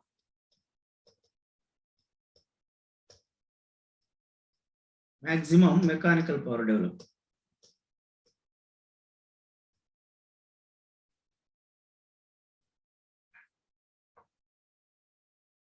Condition for maximum mechanical power developed. And we know that P mechanical is equal to, just now we have got na EV by ZS cos of theta minus delta. EV by ZS cos of theta minus delta minus E square by ZS cos theta. E square by ZS cos theta. Okay. Now take the differentiation of this. dP mechanical by d delta. That is equal to EV by ZS sine of theta minus delta minus 0 is equal to 0. Therefore, sine of theta minus delta is equal to 0. Now I can equate to sine 0. Theta minus delta, it can be equated to sine 0. Therefore, theta minus delta is equal to 0 means delta is equal to theta. This is the condition. Remember, these objective conditions itself, condition for maximum mechanical power developed is equal to load angle is equal to impedance angle. Condition for power input earlier we have done, na? It is 180 minus theta. Condition for maximum mechanical power developed. Mechanical power developed. Condition for maximum mechanical power developed. Now substitute this condition in this equation. Substitute that condition in that equation. What you will get? P mechanical maximum. P mechanical maximum is equal to EV by ZS minus, anyhow it is delta, na? Yes, minus E square by ZS, EV by ZS cos theta minus delta. That is 1 minus E square by ZS cos theta. E square by ZS cos theta. It is the maximum mechanical power developed. Maximum mechanical power developed. Okay.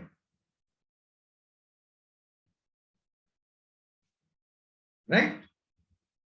So why you are raising? Tell me any yeah, calculation mistake. Hello? Hello? Any calculation mistake? Okay. Hello. Yeah, tell me. Sir, slide number 10. Slide number 10. Why? You're not taken? No, sir, there is a doubt, sir, in the formula.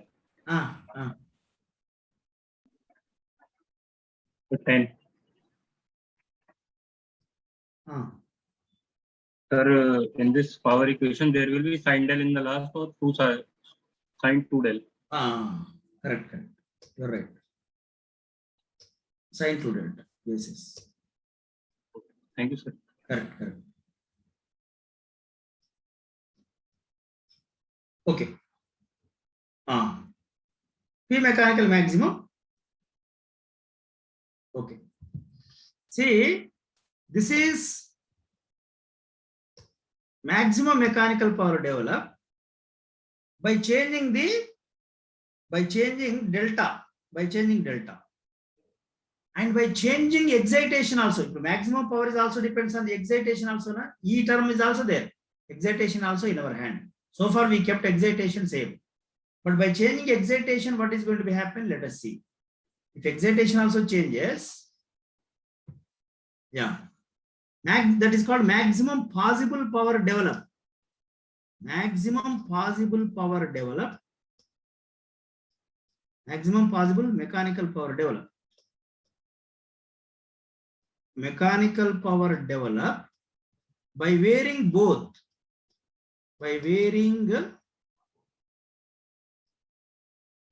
both excitation and by varying both delta and excitation. By varying both delta and by varying both load and excitation. Load and excitation.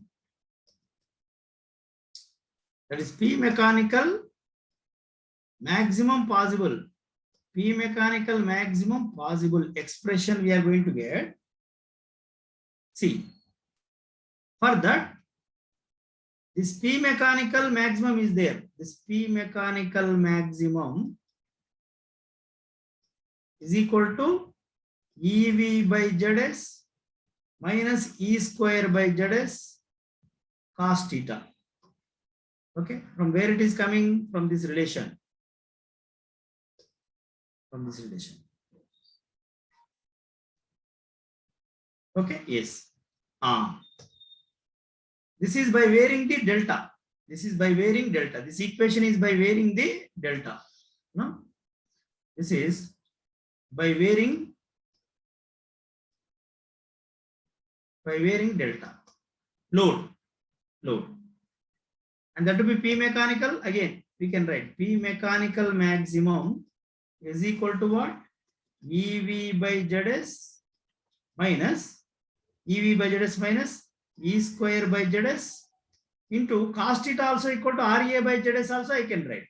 Since cos theta is equal to RA by ZS.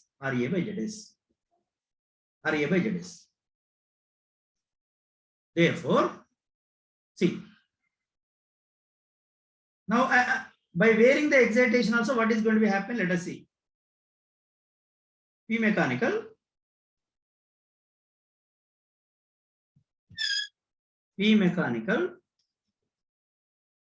maximum is equal to, what is that? EV by ZS minus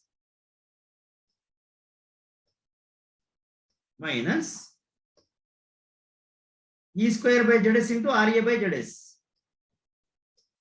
E square by ZS into RA by ZS. Okay, yes. Now by varying excitation. Now with excitation, by varying excitation.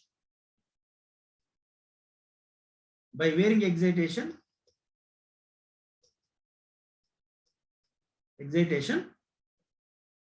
dP mechanical by D mechanical. I am again deriving dP mechanical maximum divided by dE. With respect to excitation, I am again differentiating excitation. That is equal to what? V by ZS, correct? EV by ZS, 2E by ZS into RA by ZS, correct? RA by ZS. That is equal to V by ZS minus 2E RA by ZS square. Equated to 0. By varying excitation, yes. With this, what you will get? Yeah, that is equal to, from this, V by ZS is equal to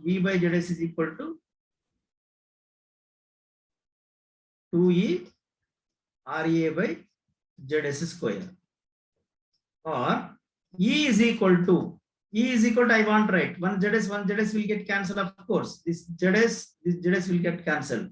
So therefore, E is equal to V into ZS. E is equal to V into ZS divided by 2RA. This is the induced EMF at maximum possible power developed. This is the induced EMF at maximum possible power developed. Maximum possible power developed. Possible power developed. Develop. Okay. Yes. Now substitute this equation. Substitute this equation in this P mechanical. Then what you will get? P mechanical maximum. Then P mechanical maximum possible. P mechanical maximum possible is equal to, that is, in that we are substituting EV by ZS minus E square by ZS into RA by ZS. In that I am substituting E value. E is equal to V into ZS divided by 2RA into V by ZS minus E square. E square is equal to V square into ZS square divided by 4RA square, 4RA square into RA by ZS, into RA by ZS. That is equal to what? ZS will get cancelled, na? Yes. That is V square by 2RA minus V square by, right? V square by 4RA. ZS square, of course, this is also ZS square, na? Yes. V square we have given, RA, ZS square also. Yes, that will cancel. V square by 4RA.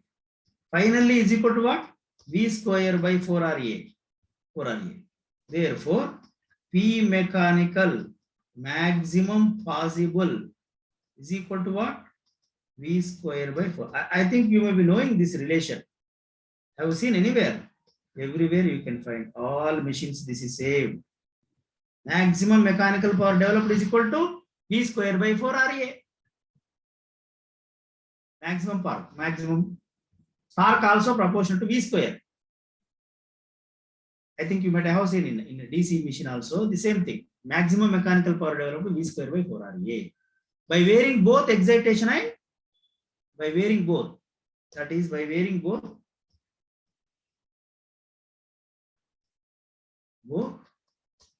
excitation and load. By varying excitation and load, you will get this relation. But what is efficiency at this point? What is efficiency at this point? Very poor. Efficiency will be, efficiency at this point is equal to 50%. Efficiency at this point is 50%. Maximum possible power development.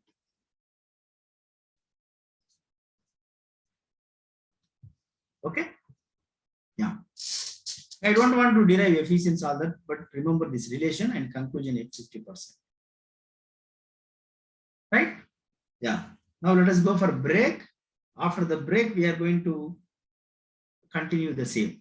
And from here onwards again, synchronous motor is connected on the bus bar. No? Synchronous motor is connected to the bus bar. Over excitation, under excitation, similar kind of things. So let us take break and come back. Break for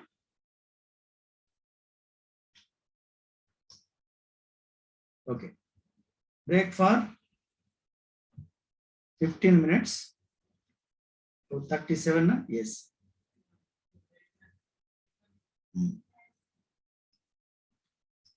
Break for 15 minutes.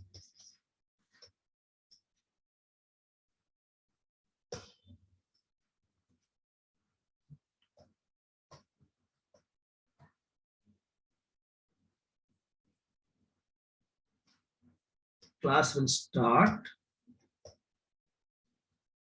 again at 7:38, 7:40.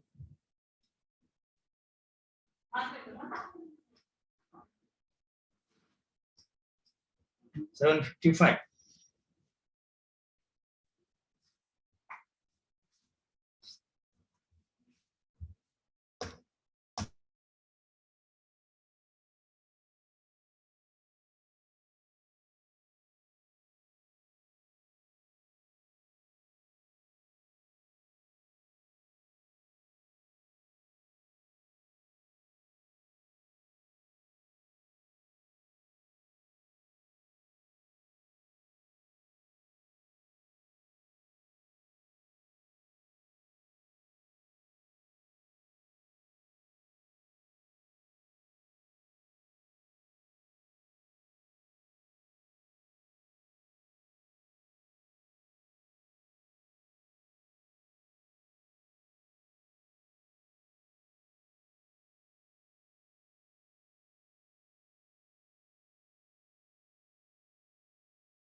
Yes. Yeah. Are you ready? Fine.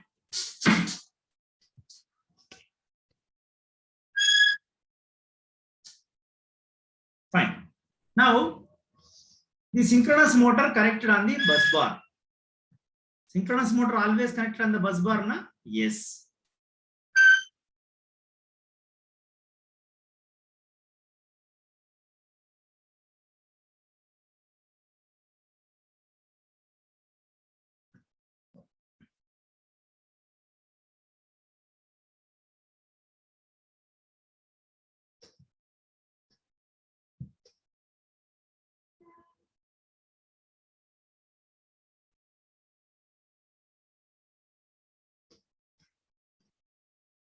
Okay.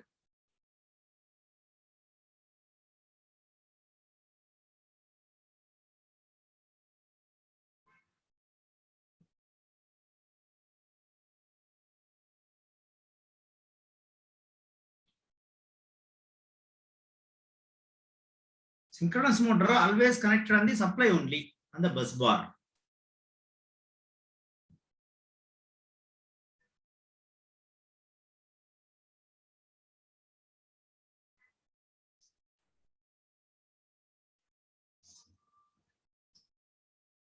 To this, mechanical load is connected. Mechanical load, say. We are connecting some mechanical load. This is a mechanical load. This is a mechanical load. Right? Yes. Its terminal voltage V is constant. Terminal voltage V is always constant, and supply voltage always constant.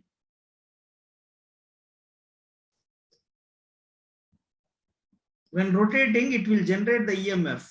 In the armature winding, EMF is generated, that is E. E is a field current, IF.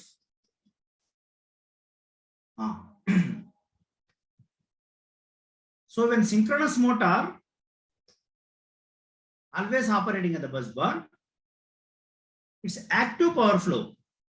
Synchronous motor will always absorb the active power flow in this direction, power input. And it is converted to mechanical power. It is converted to mechanical power given to the load. So active power flow always from bus bar to machine, motor to load. Whereas generator, power is it is delivering. Generator, power it will output. But for motor active power it is input. Input, no? Yes, it will take the power. But reactive power may be in either direction. Reactive power flow may be either direction. Q may be either direction.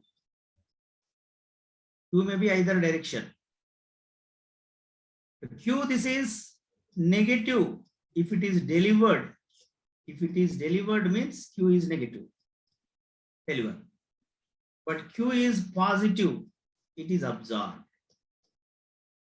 It is absorbed. Q negative deliver. Q positive it is absorbed. Right? Yeah.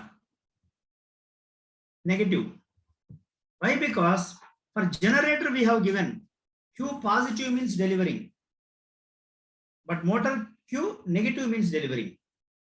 Absorbing is positive is taken.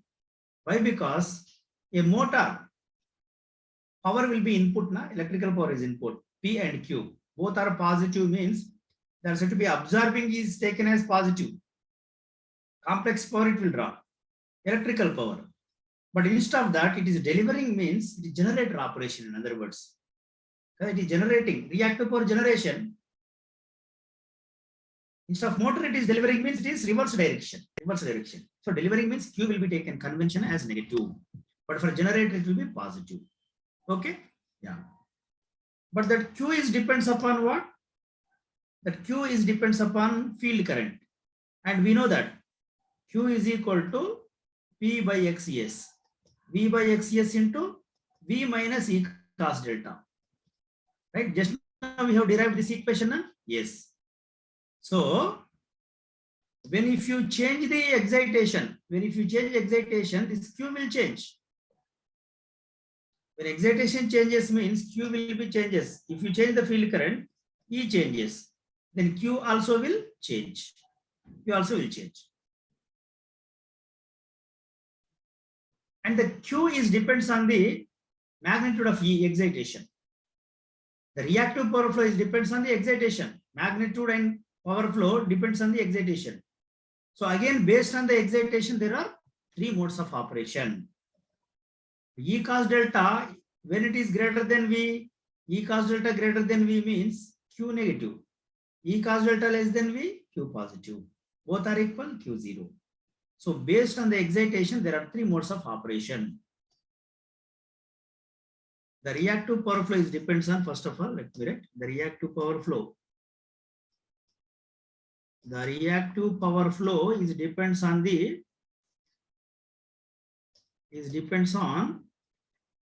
excitation. Reactive power flow is depends on excitation. Based on the excitation, three modes of operation. Based on excitation, three modes of operation. Three modes of operation. Number one, over excitation, that is E cos delta. E cos delta greater than V, it is said to be over excitation. Over excitation means E cos delta greater than V. Over excitation, that is E cos delta greater than V. Second one is under excitation. Under excitation, that is E cos delta less than V. Third one is normal excitation. Normal excitation, that is E cos delta is equal to V. E cos delta is equal to V. Same notations we are using. Over excitation, under excitation, normal excitation.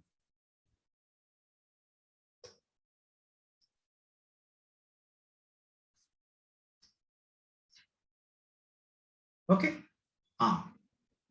So first let me write this over excitation, under excitation. The statements we will write that we are going to see later. Verify.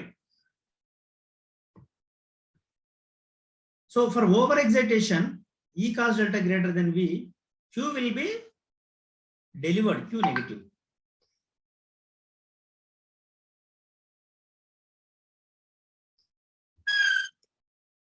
See here, Q is equal to what? V by XS, V minus E cos delta. V minus E cos delta. Okay. First one, for over excitation.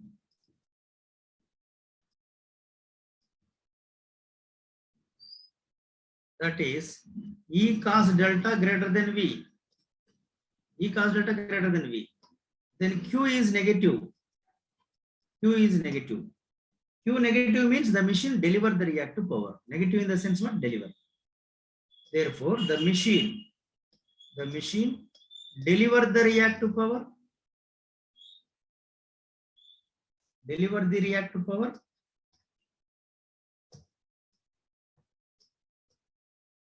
Deliver the reactive power and operated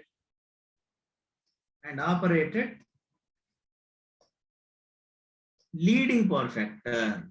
Leading power factor. Operated leading power factor. Then armature reaction is, what is armature reaction? Armature reaction is demagnetization. Correct? Demagnetization. Motor. For motor, leading power factor and demagnetization. Generator leading power factor, magnetization. You remember I have given a table for generator and motor. Leading power factor, generator, it is magnetization. Whereas for motor leading at demagnetization. Simple to say, over-excited machine must be demagnetized. Then only air gap flux constant, then only terminal voltage is constant. No?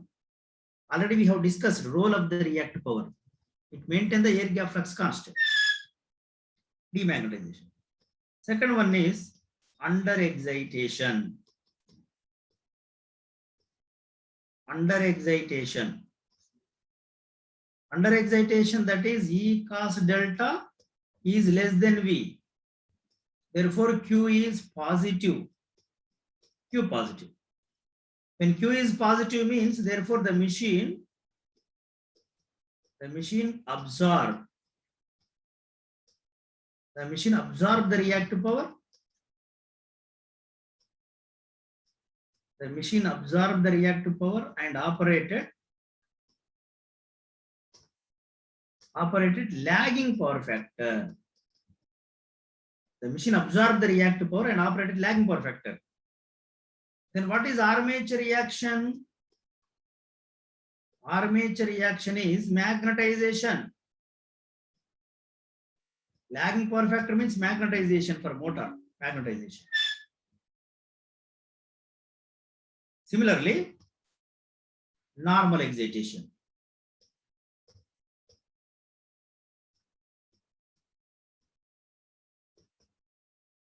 Normal excitation. Normal excitation, that is E cos delta is equal to V. E cos delta is equal to V. Therefore, Q is equal to 0. Q is equal to 0. Then the machine neither deliver. These things already we have saved terminology. That's the reason I am just not much explanation is needed. Na? This is known. Generator we have spent a lot of time. Motor also same terminology, but only power factors are different. Q0. Therefore, the machine neither deliver nor absorb. Neither deliver nor absorb the reactive power.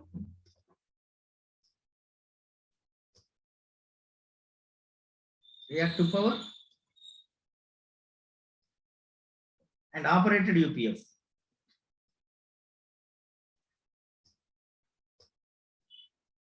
Operated UPF. Armature reaction is only cross magnetization.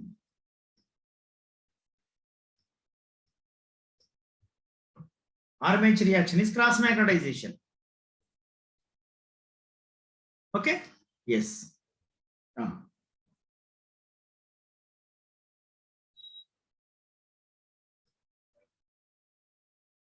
Same discussion we have seen in the case of generator, but what is the difference you are finding here? What is the difference you are finding? Okay, Q symbols are signs plus minus, leave it. So by comparing, see. So taken this now? Yes. So for overexcitation, the machine delivered the reactive power and operated leading power factor. Right? What about generator overexcitation? Overexcitation, generator also will deliver, motor also deliver. But whereas motor operating at leading power factor, generator operated lagging power factor. Power factor is different. Generator, it is going to be lagging. Both deliver, this and that deliver, but it is leading. That alternative lagging. Similarly, under excitation, the machine absorbs the reactive power. Generator also will absorb the reactive power, but operated which power factor? Leading power factor, generator leading power factor. So the Q plus minus means it is delivering only. I have given at the time of alternator. Overexcited machine will deliver the reactive power. Underexcited synchronous machine absorb the reactive power. Both motor and generator. Overexcited deliver, underexcited absorb the reactive power. Overexcited means you are giving more field current, then it will deliver. Extra you are giving. Underexcited not sufficient, it will absorb. So, and to have a glance of this, let me give a table. Generator and motor for quick reference.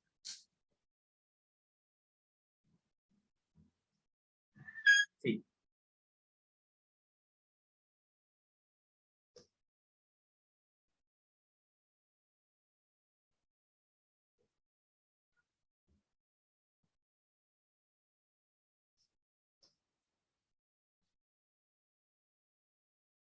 the alternator. This is excitation. First of all, excitation.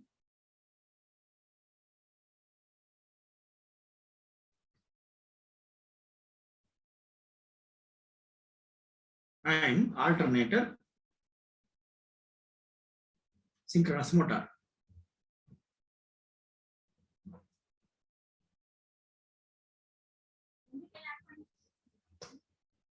Excitation, alternator, synchronous motor. Synchronous motor, over excitation.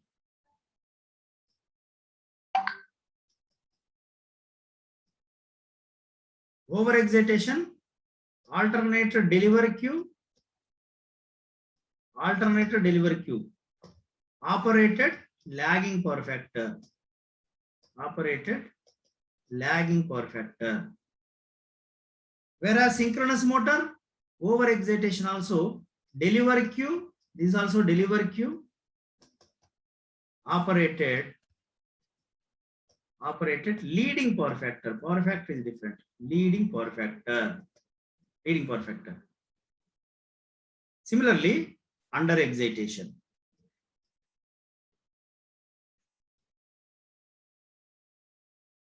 Under excitation. For under excitation, observe the Q. Observe Q. Operated leading power factor. Operated leading power factor. This also observe the Q. Just now we have written observe the Q, but operated lagging power factor. Operated lagging power factor. Then normal excitation.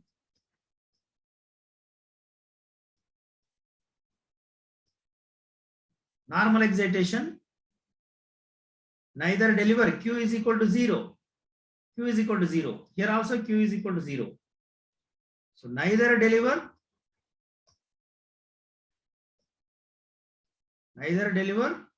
nor absorb. Neither deliver nor absorb the Q. Operated UPF. Operated UPF. This is also neither deliver nor absorb. Neither deliver nor absorb the Q. Operated UPF. Operated UPF. Correct? Operated UPF.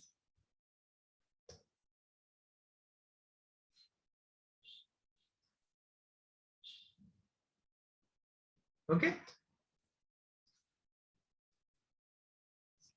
Just let me write clearly.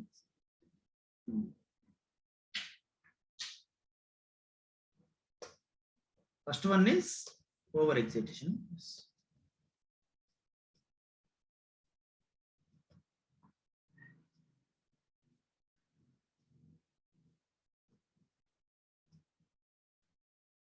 Yeah.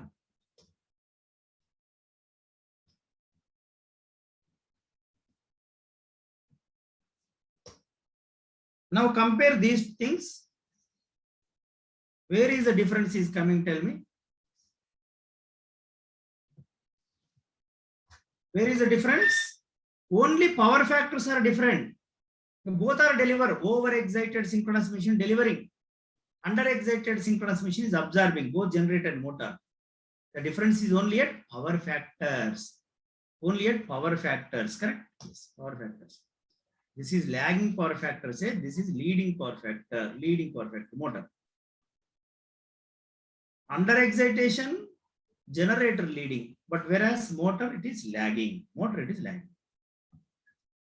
Right? Yes. That is only difference.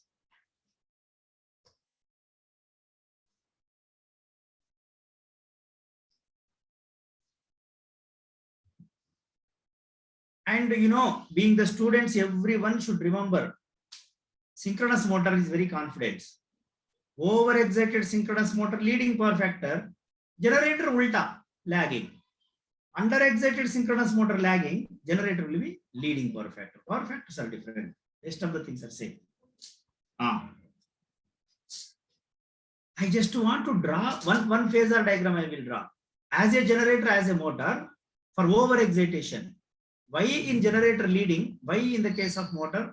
Why in the case of generator lagging? Why in the case of motor leading? Okay, one case I will draw the phasor diagram. Both as a generator, as a motor in the same diagram. You can observe how it is going to be.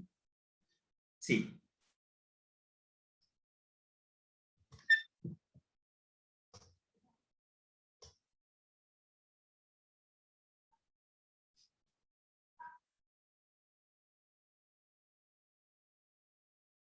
V is common, V is same. And for generator E this side, no? Generator E leads. Generator E leads. This is E. Okay, yes. This is E.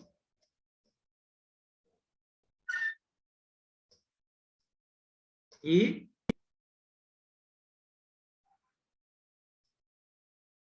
IAXS. This is J into IAXS. So now IA will be perpendicular to this IAXS. Na? IA will be perpendicular to this. This is IA. IA. So compared with the generator, over excitation I have taken. Over excitation. E leads. In generator E leads. Lagging power factor over excitation. If you draw for a motor, this is V. V same, common, V common. But it will be on this side. E will be on left side. E will be here.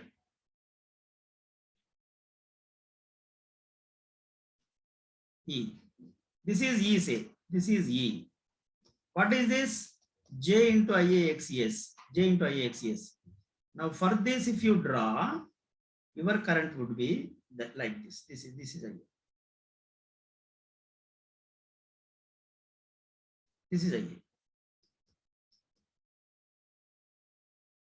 Red color I am using for motor, blue color for generator. Blue color is for generator. This E also for generator. Whereas this is E. E for motor, back EMF, that is back EMF. IA for motor.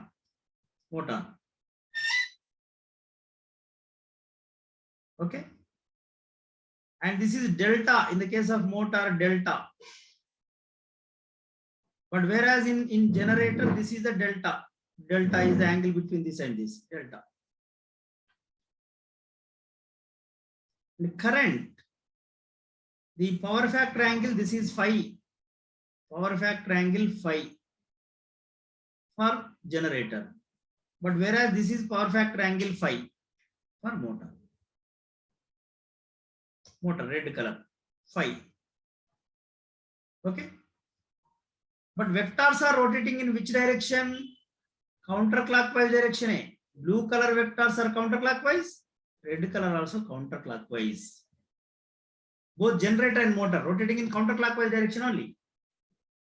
What is this? This is V. V same, common. V common. Red color and also blue color. Both are same. V. That is a terminal voltage V. Okay. Terminal voltage V.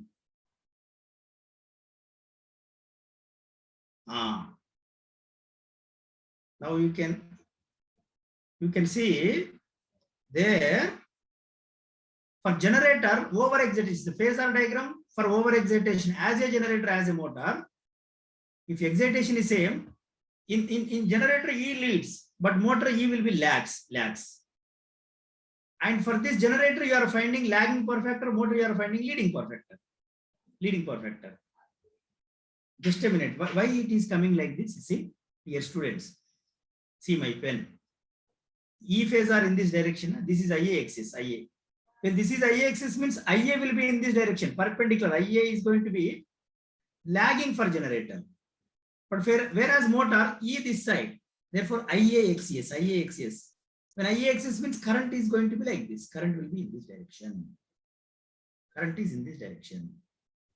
It is just because of E leading in the case of generator, E lagging, mirror image. The delta positive, delta negative, that's the reason IA lagging becomes leading, leading becomes lagging. So, the phasor diagram. This is the phasor diagram as generator and motor, as generator and motor, as generator and motor. Motor is red color. Generator and motor for overexcitation. For overexcitation. Therefore, generator operated what power factor? Generator operated lagging power factor. But whereas for motor operated leading power factor. Okay, that is the difference. Lagging power factor and leading power factor.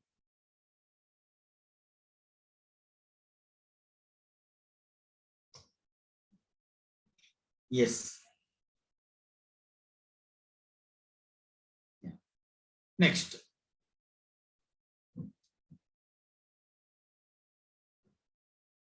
Yeah.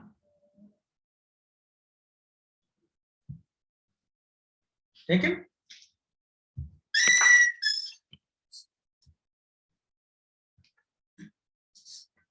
Okay.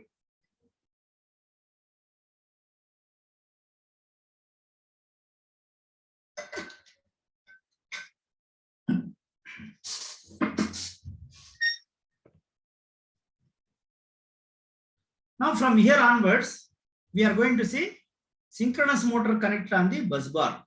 Synchronous motor always connect in the bus bar. Again for two cases. One is effect of change in excitation. Another one is effect of change in mechanical load. Alternator we have seen two cases now. One is effect of change in excitation. Another one is effect of change in mechanical power input. But for synchronous motor, effect of change in excitation, effect of load. Load can be variable, na? Yes. Generator prime mover is variable. In motor, load variable. First we will see under no load condition, effect of change in excitation. After that we will come to the load condition. So,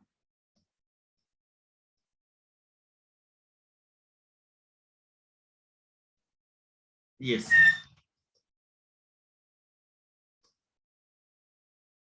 Effect of change in excitation, no load condition. Effect of change in excitation.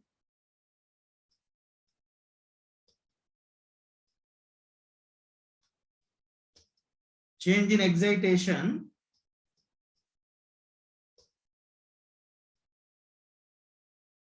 under no load condition.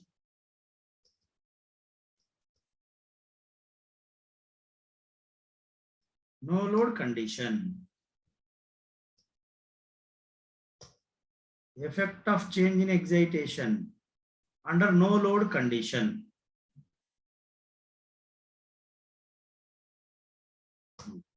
Synchronous motor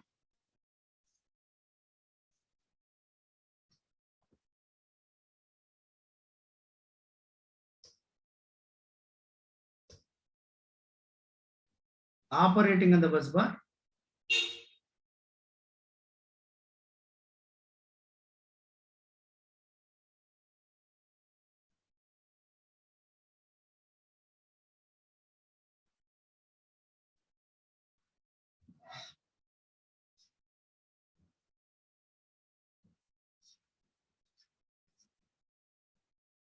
To this no load condition. Load is not there. No load.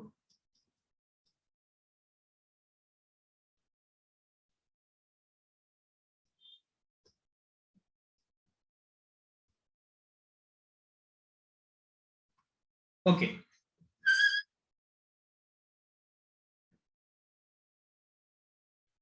Mechanical load is not there. So here V is constant, bus bar voltage V constant, and E. It is variable. E we are changing. E we are changing. Yeah. But no load condition, power is zero, na? Yes. Under no load condition,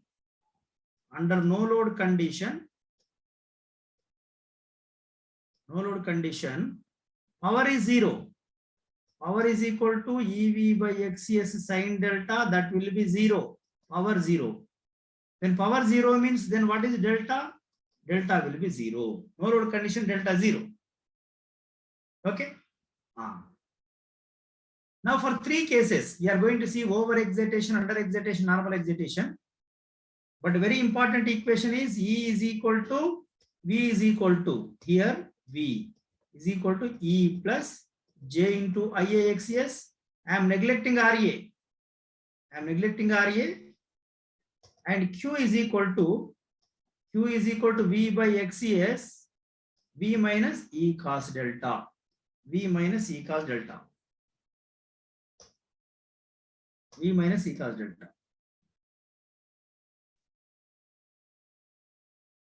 Yeah. So for various excitations, number one, first one is, what is that? Normal excitation. There are three cases now. Effect of change in excitation, normal, under, over excitation.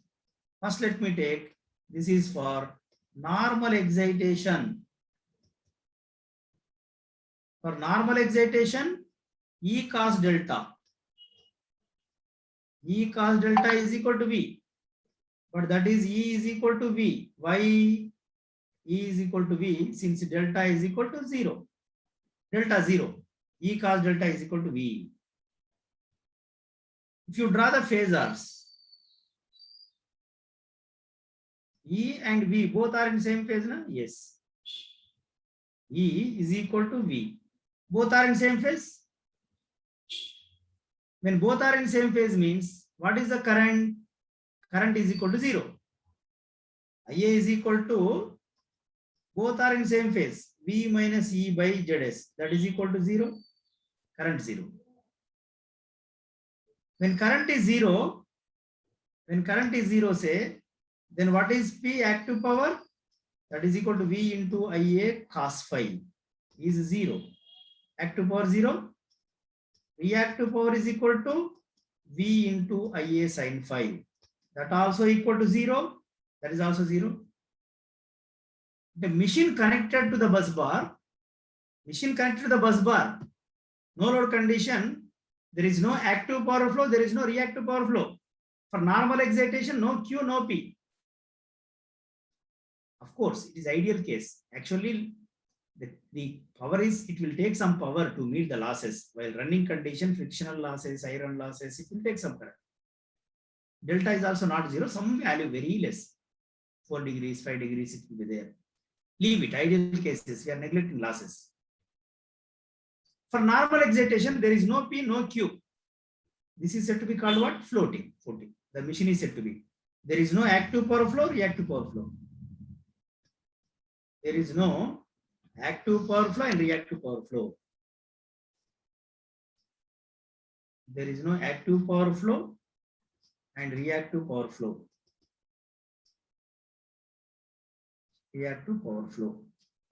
But the machine is connected to the bus bar. Reactive power flow. Therefore, the machine is said to be floating on the bus bar.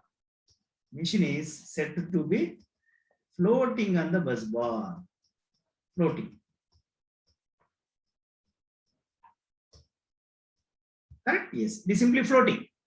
Like generator also. Same discussion we have seen. Floating.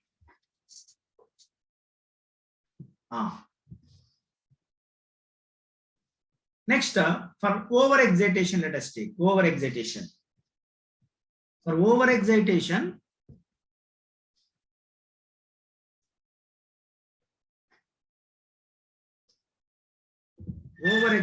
second one, over-excitation.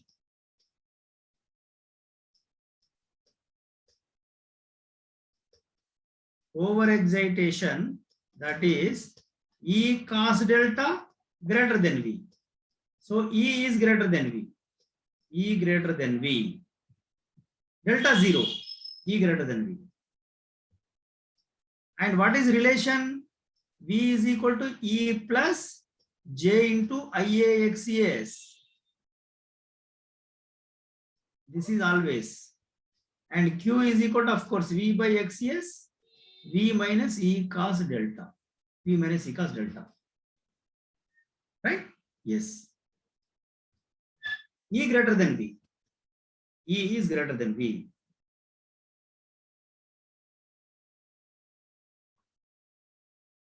This is E and this is V.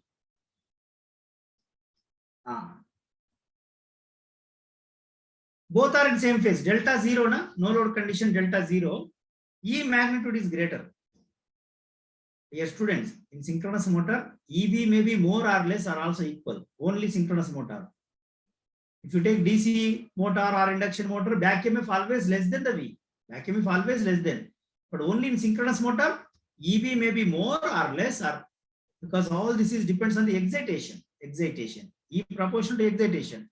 For over excitation, E magnitude will be greater than the V. Okay. This is E, this is V. Now, look at this equation. V is equal to E plus IA XS na? V is equal to E plus IA XS. That's the reason the direction of drop is you have to take E to V, E plus IA XS. It will be E to V, J into IA XS. In motor, drop will be started from the tip of V, from the tip of E, E plus IAXS, E plus IAXS, downwards, E to E. Generator V to E we have taken, V to E, V to E. Correct? Yeah. Now this is IAXS means what is the current IA? The IA will be in this direction. This is IA, IA, IA. Okay. Phasors are rotating in this direction. Now IA leads the V by delta. Current leading na? IA leads the V by delta. The machine operated ZPF leading. IA leads the V. IA leads the V by delta by 90 degrees. By 90 degrees. Therefore, the machine operated ZPF leading. The machine operate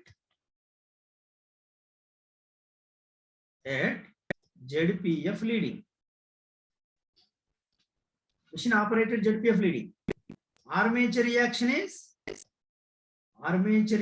is purely magnetization, demagnetization. Overexcited machine leading and demagnetization. Purely demagnetization. Okay, purely demagnetization. And what about power? Power. P is equal to V into IA cos 90. Power factor angle 90 cos 90. That will be 0. P0. But Q is equal to V into IA sin 90. IA sin 90. That is equal to V into IA. V into IA. But since E cos delta greater than V,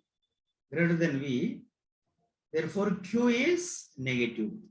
Q is negative means Q will be deliver. Q deliver. Q deliver.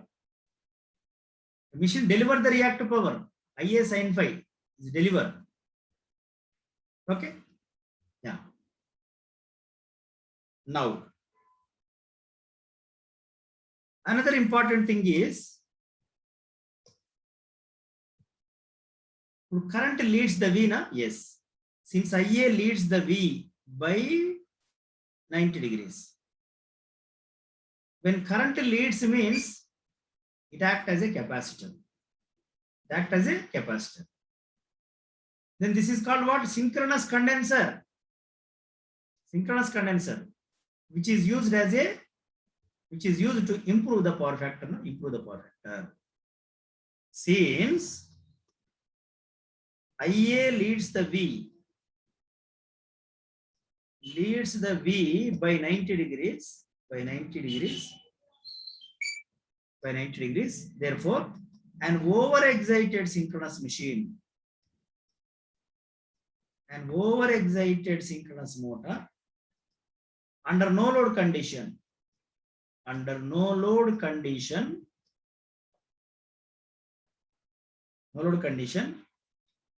act as a capacitor.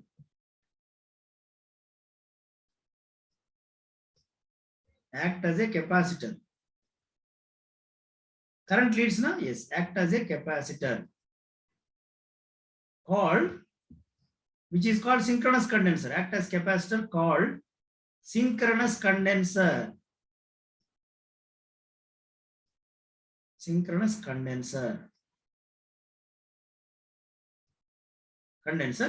Which is used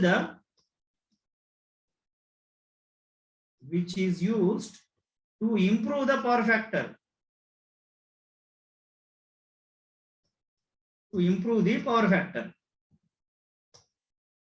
Act as a capacitor called synchronous condenser that is used to improve the power factor. Okay. Only power factor or any other advantages of synchronous condenser? Synchronous condenser will also improve the voltage regulation of transmission line. Synchronous condenser is connected at the receiving end of transmission line, no? Receiving end. Let us discuss.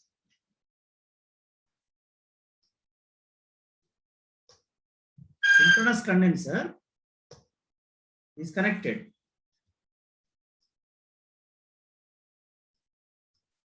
Synchronous condenser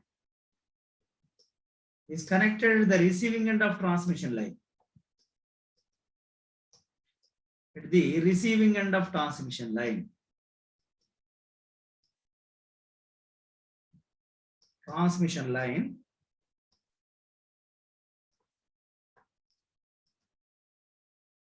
For the following advantages. What are the advantages? Tell me. What are the advantages? It improves the, see, this is transmission line, say. This is a transmission line. Fine. And all they are connected. Generators, so many generators are connected here. So many generating stations are connected. This is transmission line. The transmission line. It is connected to the receiving end of the transmission line. This is the synchronous condenser.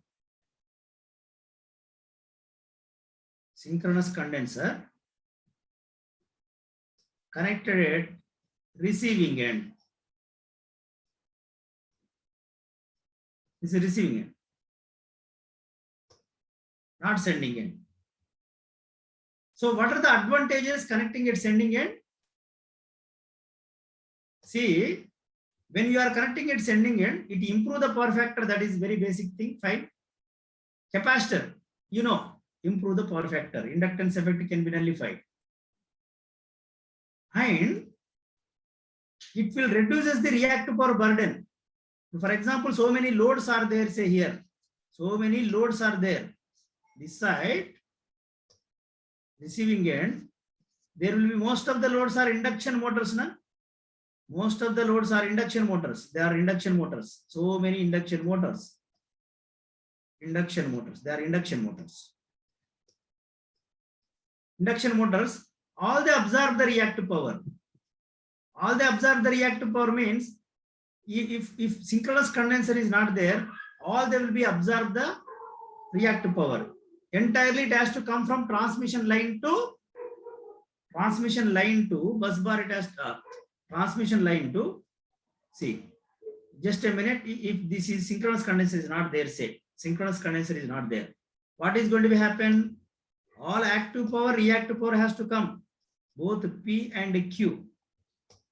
Both P and Q will transfer. Both P and also both Q. They will transfer entire thing. Transfer, and finally they have to come to the here. Okay, yes. P and Q. P and Q. P and Q. But if a synchronous condenser is connected, what will happen? It will supply locally the reactive power. It is supplying the locally reactive power Q. Then this necessity will be zero. And the reactive power burden on the generators are reduced. This reactive power need not to come from the entire this transmission line. Reactive power. The reactive power burden on the generator is reduced. And when reactive power is reduced means as Q is reduced, therefore what happened? Its power factor will improve. Power factor improve, number one. And second advantage is through the transmission line, reactive power is not necessary to come, or else reactive power burden is reduced. When synchronous condenser, it is locally supplying means reactive power coming from this bus bar is less. Only IA sin phi is IA cos phi is coming. IA sin phi is reduced, na? Yes. Net current has reduced. Power reduced means net current is reduced. Then transmission losses also reduced. Transmission losses also less. Transmission efficiency improve. Transmission efficiency will improve. And voltage drop also increase. Sorry, voltage drop is reduced. Regulation is better.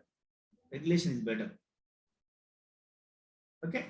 See, for the following advantages, what are the advantages? Number one, power factor is improved.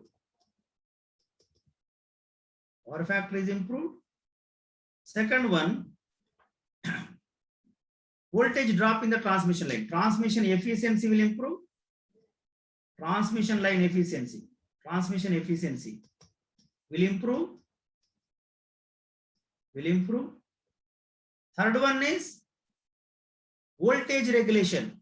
Voltage drop is reduced, na? Voltage drop in the line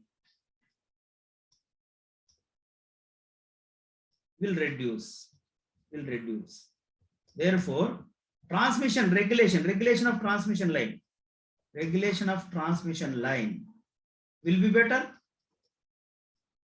Transmission regulation will be better, improve. And fourth one, power handling capability of transmission line will increase. Power handling capability. You can connect one more generating station. Because transmission line, power handling capability of transmission line, active power handling capability. You are not taking the reactive power much because reactive power can be supplied by the synchronous motor. Synchronous motor you can supply locally at receiving end. Loads are connected at receiving end. Okay, loads connected at receiving end, and then motor also connected at receiving end. Now reactive power burden is decreased. Less reactive power is transmitting through transmission line. Then I can connect one more generating station here. Correct? I can connect one more generating station, one more generator. Active power I will transmit more. Reactive power locally you can supply, but where from active power has to come? Active power has to come ultimately from the generating station only. That's the reason. So transmission line I will transmit more active power. So power handling capability of transmission line increase. Power handling capability of transmission line. Power handling capability. Power handling capability of transmission line will increase.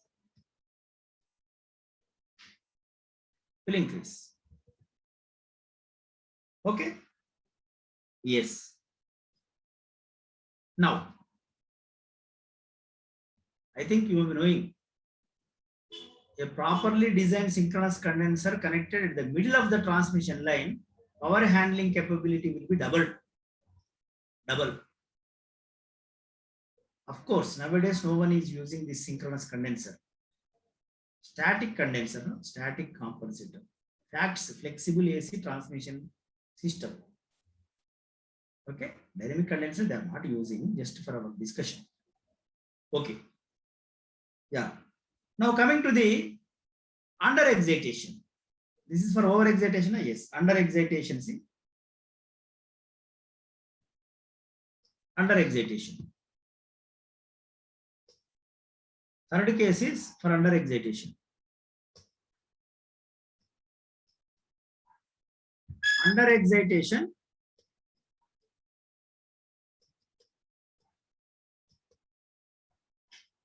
excitation, that is E cos delta less than V. E cos delta less than V means E less than V, E less than V, E less than V. Now draw that this is V and this is E, E less than V. Then what is the drop direction? E to V. This is E to V. That is J into IA XS is upwards direction. E to V, upwards direction. When that is upwards direction means IA will be in this direction. This is IA. So phasors are rotating in counterclockwise direction. That is IA. So now see IA lags V na? Yes, IA lags V by 90 degrees. Operated ZPF lagging. So IA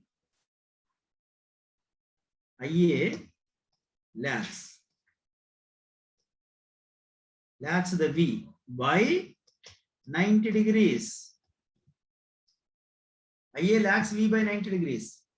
Therefore, the machine operated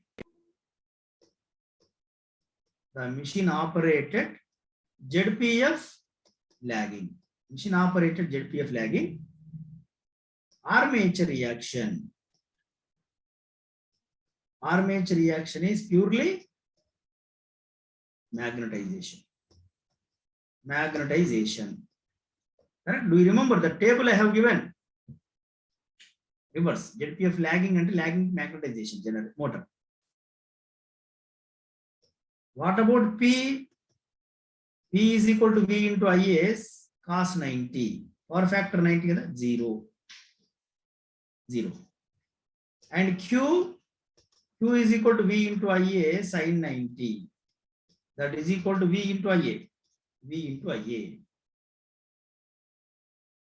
But since E cos delta less than V, therefore Q is positive. Q positive means it is absorbed. Q absorb. Q absorb. Q will absorb. Yeah. Now, again, IA lags V by 90 degrees. Na? IA lags V by 90 degrees. Current lags means it acts as an inductor. Since IA lags the V by 90 degrees, therefore, an under-excited synchronous motor, under no load condition. Synchronous motor under no load condition.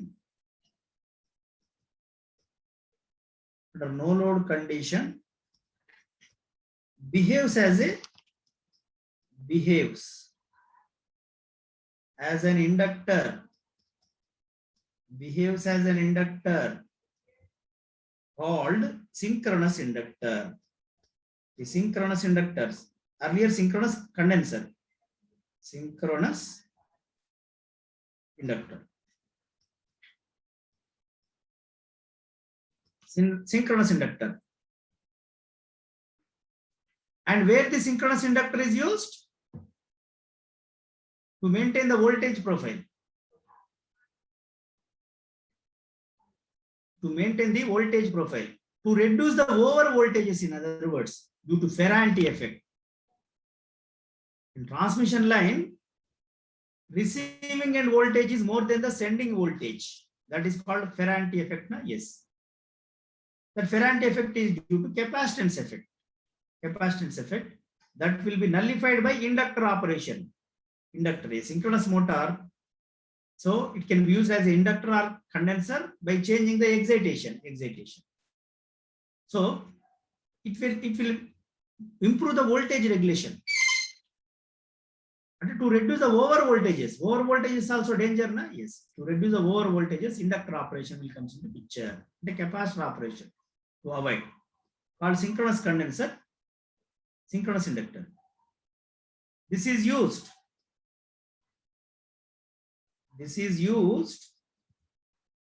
Right, to reduce the over voltages. To reduce the over voltages.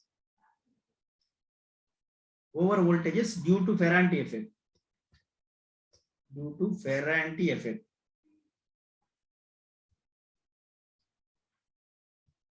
Ferranti effect, so that voltage profile is maintained.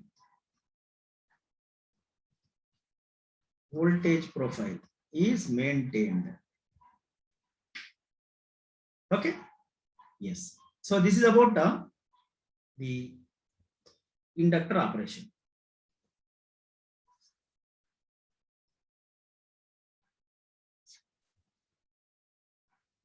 Inductor operation. Earlier it will be capacitor.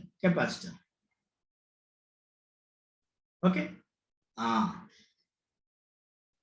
Now let us compare with generator. Is taken? Yeah. Reduce the over voltages due to Ferranti effect. This is inductor operation. Inductor. Now, for synchronous motor, what we have given? Over excitation condition, synchronous motor act as a capacitor. Under excited, inductor. Then what about alternator? Alternator operating the bus bar. Same discussion we have seen. No load condition. Over excited, how synchronous generator operate? That also operate as a capacitor. Under excitation, alternator also operate as inductor. Let me compare that, how it is exactly. How exactly the difference? Let us discuss. I will give the table at the end.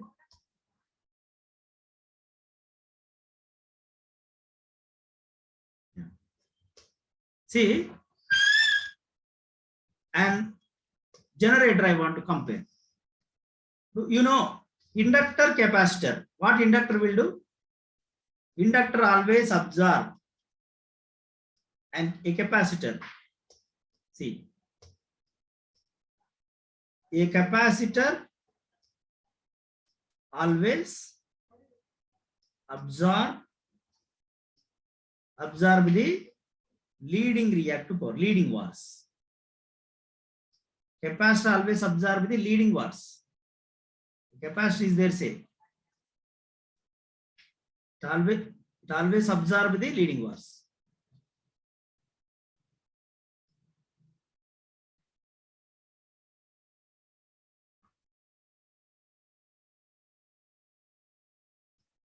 Absorb the leading was.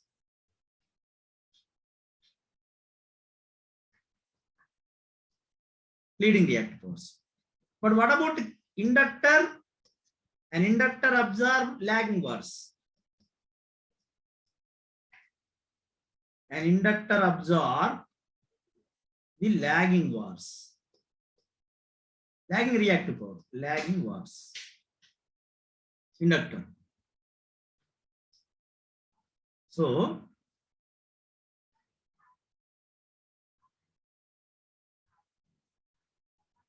inductor absorb the lagging was.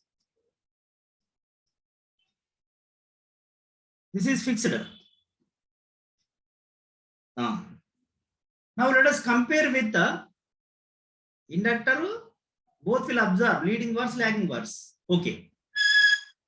Now coming to the generator, see, generator or generator.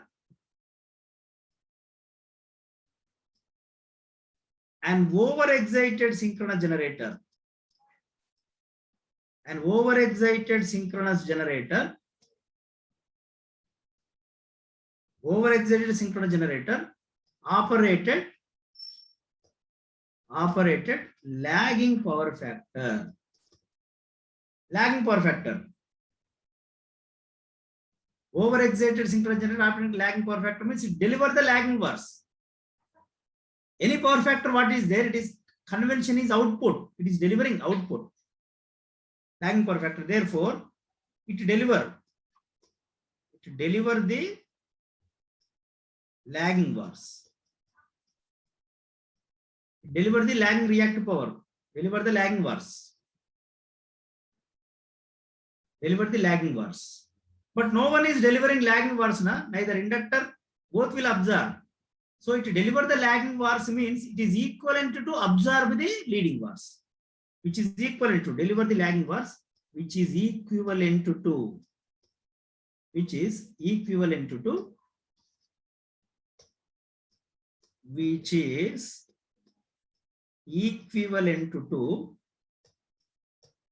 absorb the leading bars. Absorb the leading bars. Leading reactive power, leading bars. So delivering lagging bars, generator in lagging power factor means it is delivering the lagging bars. But I want to say absorbing. Inductor also absorb, capacitor also absorb leading bars. Therefore, how it acts as? Therefore, an overexcited synchronous generator. An overexcited synchronous generator act as a capacitor. Act as a capacitor. Act as capacitor. Similarly, an underexcited synchronous generator operated leading power factor. Operated leading power factor means deliver the leading bars. Output side you have to take. Generator always it is output, giving convention you have to take. Motor you have to take always absorbing convention. An underexcited synchronous generator operated leading power factor. Therefore, it is said to be it deliver the leading bars. Generator always you can take convention is delivering. Deliver the leading bars. But which is equivalent to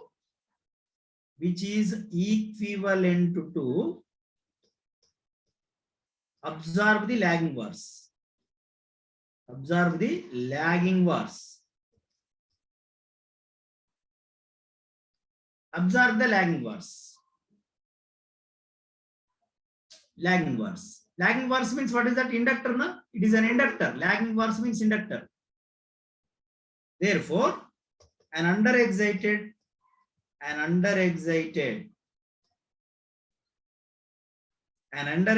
synchronous generator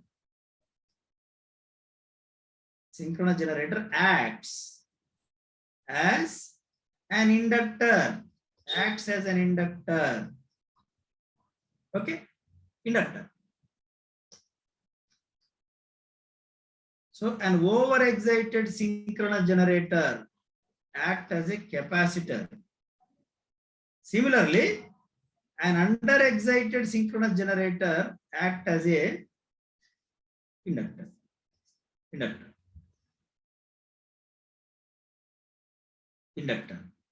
Similarly, for motor, let us see motor. For motor, this is clear now? Yes. The generator you have to take convention is output, giving. Generator always lagging power factor, lagging bars giving. Leading power factor means leading bars giving. Giving to the bus you have to take. But equivalent to reverse. Lagging bar delivering means which is equivalent to absorbing the leading bars. Convention. Okay. Coming to the motor, after that I will give the table. Anyhow, we are almost going to close within 5 minutes. But wait.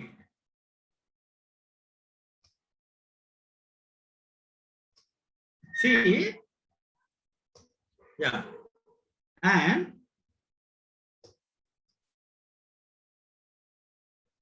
an under-excited and over-excited synchronous motor. An over-excited synchronous motor operated leading power factor. Leading power factor means it is motor you need to take absorbing. Motor, it will draw the current. Generator, it will give the current. Na? Yes, that way you have to take. Generator always giving the current. Lagging power factor is the lagging bar. Leading power factor, leading bar, delivering, giving. But motor taking. Leading power factor means, therefore, an over-excited synchronous motor. An over-excited synchronous motor absorb the leading bars. Motor always you have to take absorb the leading bars. Observe the leading bars means capacitor. Generator, it is delivering. That's the reason I am writing again, which is equivalent to absorbing, we are writing to compare inductor or capacitor. But always motor is leading bars only absorbing capacitor. Therefore, an over-excited synchronous motor act as a capacitor. Okay, capacitor. Over-excited. Similarly, motor, an under-excited say. An under-excited synchronous motor operated lagging power factor. Lagging power factor means therefore an under-excited synchronous motor absorb the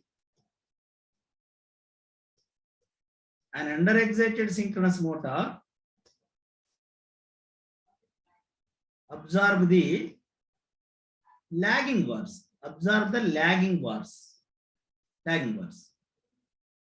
which is equivalent to observe the lagging bars means I don't want to say deliver, because delivering and I cannot compare with inductor capacitor. Absorbing, it is already absorbing lagging bars. Therefore, an under-excited synchronous motor acts as an inductor.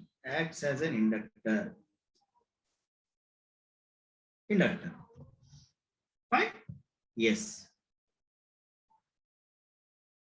So,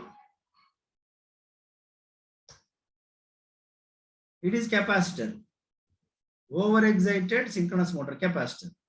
Under-excited synchronous motor, inductor. Now, if you compare for generator and motor, how it is? Generator and motor. I will give you the table. Generator and motor, see.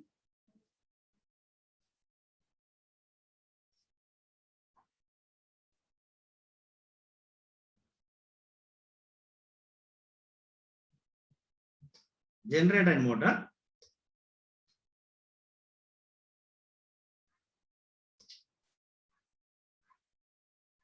Yeah, this is generator, synchronous generator.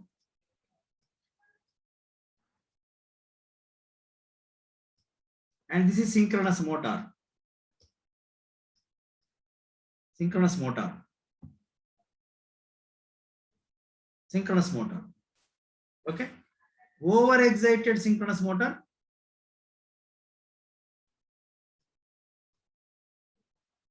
Over-excitation.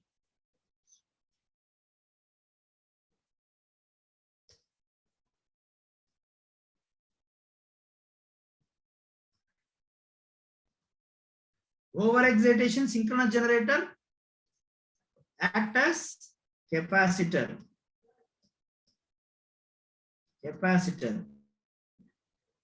Synchronous motor also capacitor.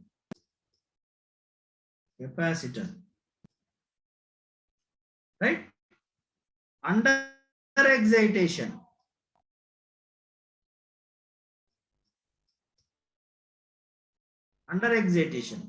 Synchronous motor inductor. Synchronous generator. Synchronous motor also inductor. Okay.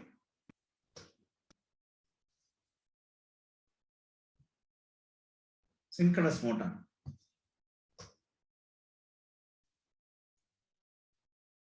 That's all.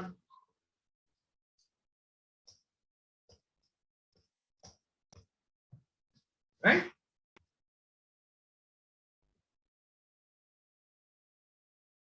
So, thing is a generator or motor.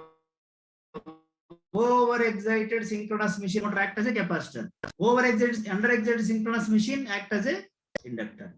So, an over-excited synchronous machine act as an inductor. Let me write in the next page.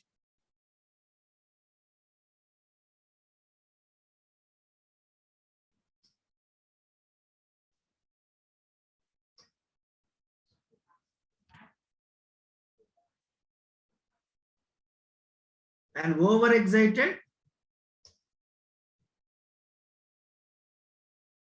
synchronous motor act as a capacitor.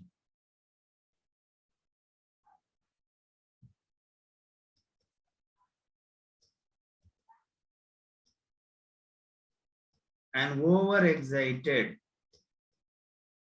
synchronous machine act as capacitor. An under-excited synchronous machine act as inductor. Okay, inductor. That's all. Okay. So I will close here and we will continue in the next class. Right?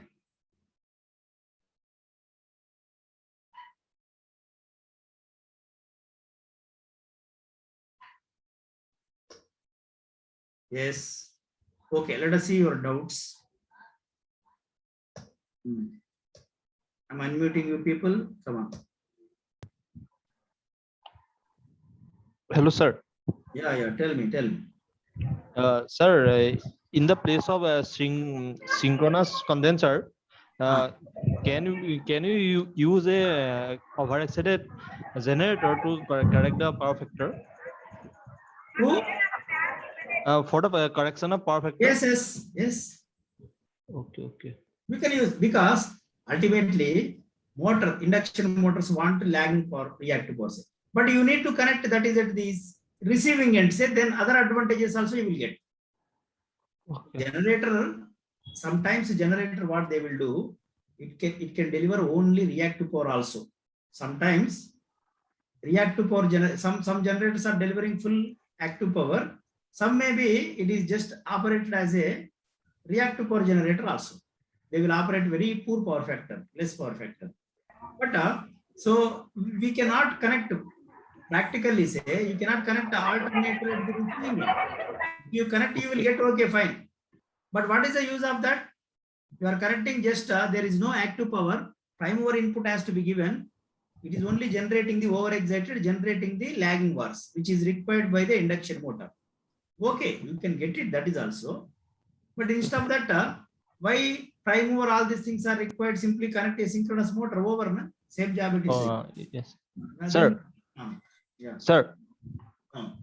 Sir, is tomorrow will be a last class, sir? Which they one? have shown only. Hello, sir. No. Today is not last class. No, tomorrow, sir. We will see. Tomorrow, only problems are left. Tomorrow we are going to complete, and also we will try to close. Let us see. Okay. Tomorrow we are having again same 9 to 5:30. I hope tomorrow we may going to complete our topic. Okay. Mostly it is 99% it will be completed. Okay. And only it is a matter of doing the problems. we have to do the problems on synchronous motor, and there is no limit. Problems, how many problems you can do, there is no limit. But I will try to cover all varieties of problems. So only thing is tomorrow, V curves, inverted V curves already we are discussed in synchronous generator. Here it won't take much time. Okay. Hardly it may be tomorrow within 1 hour we are going to complete that. Remaining will be only for problems, dedicated for problems. Right? Tomorrow, yeah, 99% maybe the last class. If any pending, if any doubts still you express, and we will go for, if it is required in class. Otherwise, we will try to close. Okay. Hello, sir. Yeah. Tell me.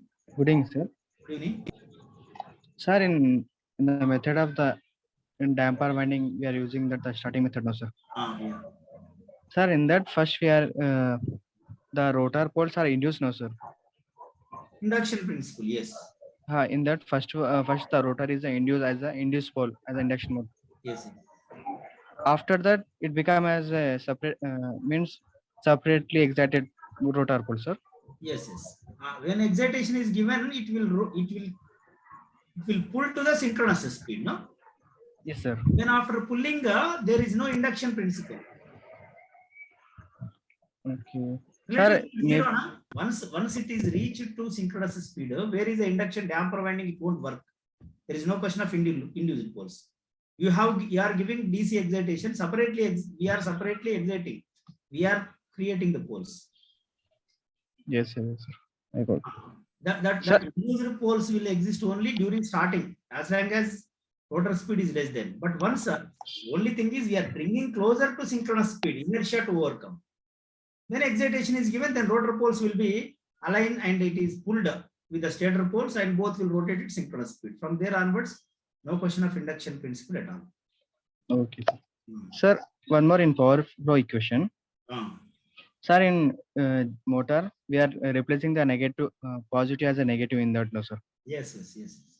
Sir, in that motor, we are using the P mechanical develop. It's same as the generator P mechanical input, no, sir. Yeah. Generator we have not derived that P mechanical, no? Yes, sir. In generator, mechanical power won't develop. Electrical power develop. There, if you want to take electrical power developed is equal to E into IA conjugate active component. Yes, sir. I'm saying that. Generator, it won't mechanical power, how it will develop. We are giving mechanical power input. No. Yes, sir. I'm saying that P mechanical develop in the motor is equal to P electrical in the generator. The both equation will be same, sir. Yeah. But because you can write, because I need to check that is only active component of E into IA conjugate, you take it. But E will be at an angle delta, that IA conjugate. You check it, and it is simple relation only. Okay. No. Yes, sir. I checked that. That's so, sir. Okay, same, it is coming fine. Both are same. Signs are also same, and Okay. magnitude are also same, sir. Yeah, maybe. Because active power, signs won't change. Active power means it is same.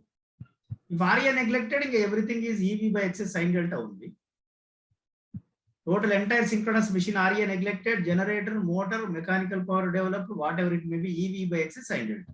That's the reason we will take for analysis purpose. That is the equation. Power is equal to EV by excess sin delta. EV by excess. RA is negligible. All equations becomes the same. Okay. Sir, one more, sir. Sir, in the transmission line, from the generation station, we are sending that both active and reactive power, no, sir. Yes.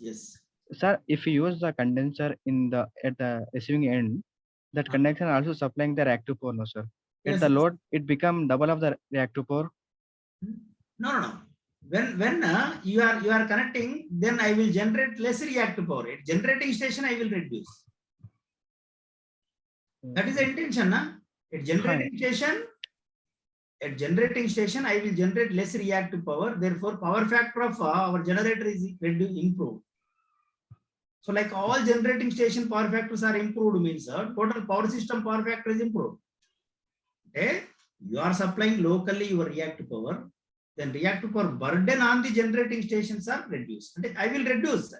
Automatically, I will reduce. There will be closed loop system. I will check reactive power they are locally supplying. I cannot generate. What is the main thing is power factor of the generating station improved, and throughout the transmission line, I am not sending the IA sin phi component. Magnitude IA is equal to square root of IA cos phi square plus IA sin phi square. But the IA sin phi square as minimum as possible, that we are trying Okay. Yes, sir. by using synchronous condenser. Yes, sir. I got, sir. Yes. Thank you so much, sir. Okay. Hello. Hello, sir. Vaishnavi, tell me. Sir, in slide number 5, can you open, sir? Slide number 5. Huh? Yes, sir. Okay. See. Sir, here how, sir, delivering the lag VR is equivalent to absorb the lead VR, sir. Generator always you have to take lagging current, leading current. It is always giving you have to take. Generator, it is generating. Generating means outside you have to say. Current, it is always from generator to motor. Lagging power factor operating at a lagging power deliver. Yes, Leading sir. power factor leading deliver. Other motor, if you take motor, input, current is input. Lagging Yes, sir. power factor means lagging was absorbed. Leading means Yes. leading is absorbed. In generate motor, you have to take absorbing nature. Generator, delivering nature. But I want to compare inductor capacitor means inductor always absorb lagging wars, capacitor always absorb leading wars. Okay. Okay, sir. Actually, your alternator is not inductor. You are comparing with inductor. So, what I am trying to say here is, we have given a synchronous generator, lagging power factor is delivering lagging war. When delivering lagging war means, can you compare inductor or capacitor? Inductor is not delivering lagging war, capacitor also not delivering lagging wars. Both are absorbing. That's the reason delivering lagging wars, which is equivalent to absorbing the lagging war. Reverse way. Okay. Reverse way. Then absorbing means I can compare either inductor or capacitor. Absorbing leading wars means capacitor. Okay, sir. Sir, another one more doubt, sir. Generally, to start the missions, for some missions, we are using starters, no, sir. Which one we should operate first, sir? We have to use a starter, or we should give supply to the mission, which we want to do first, sir. First action. Motor. For any mission, sir.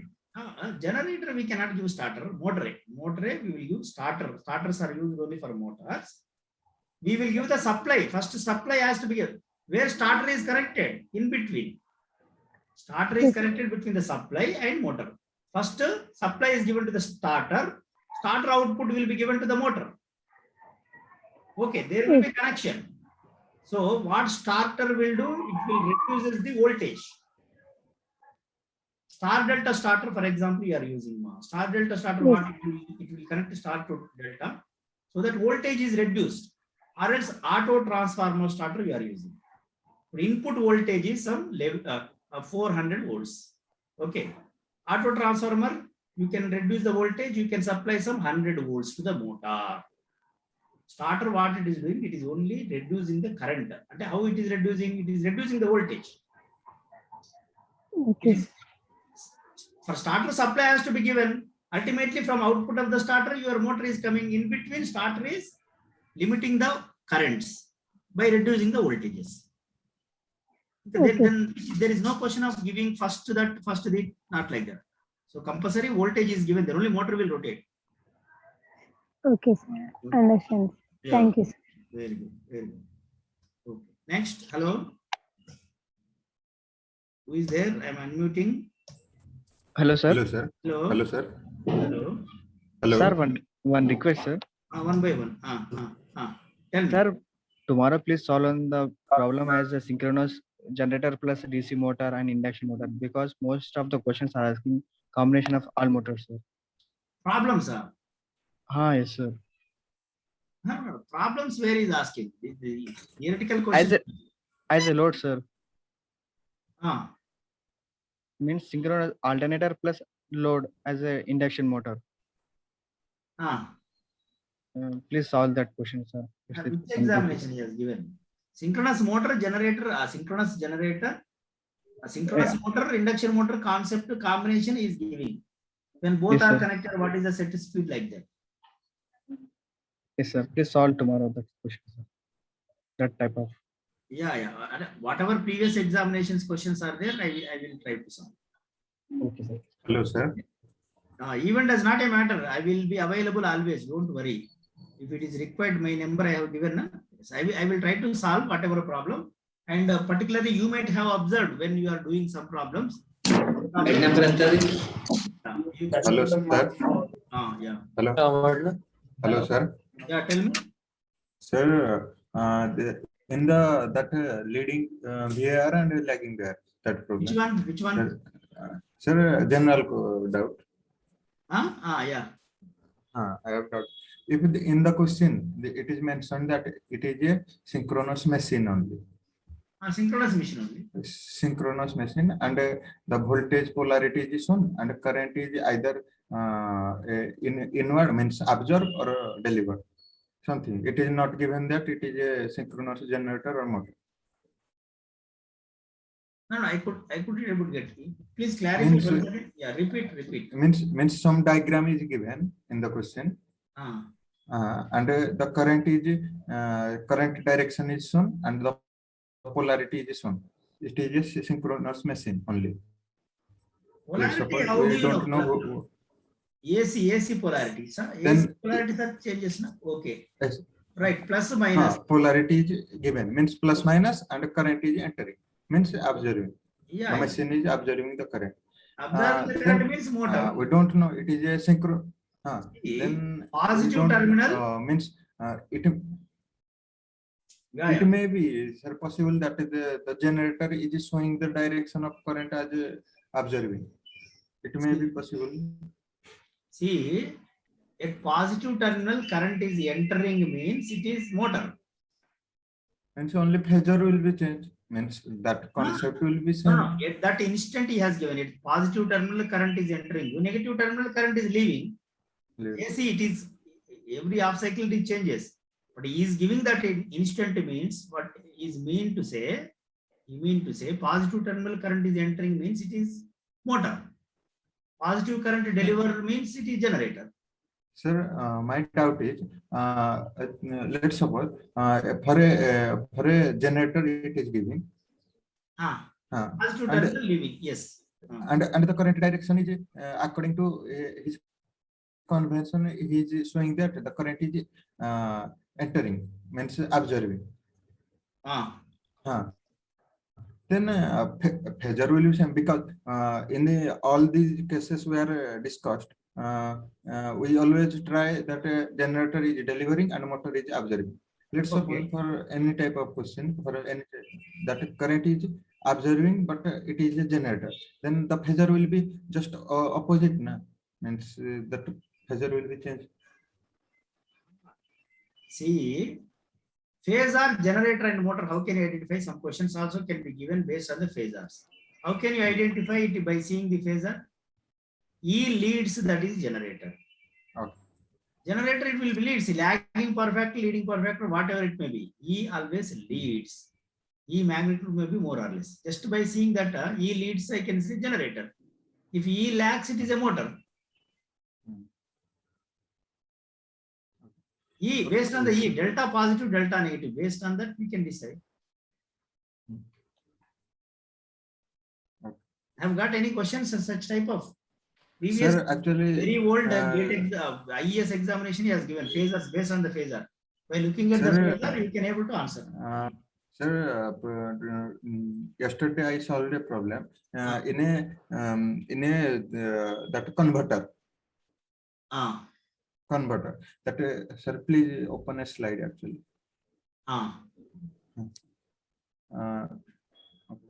Buck boost converter. That converter, any converter, that AC to DC converter. Okay. Okay, that is showing that the supply, that VA is that current is 120 degree leading the voltage. Current leading 120 degrees. 120 degree leading the voltage. Then that converter is what type of converter? Means definitely this is type of back EMF. That voltage is like back EMF.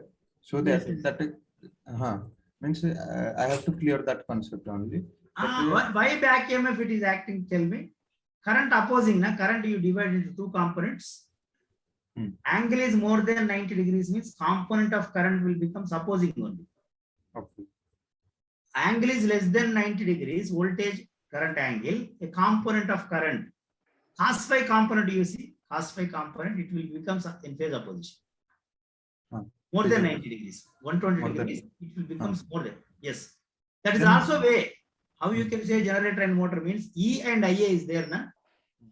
If E, IA component, if IA is in phase with E, generator.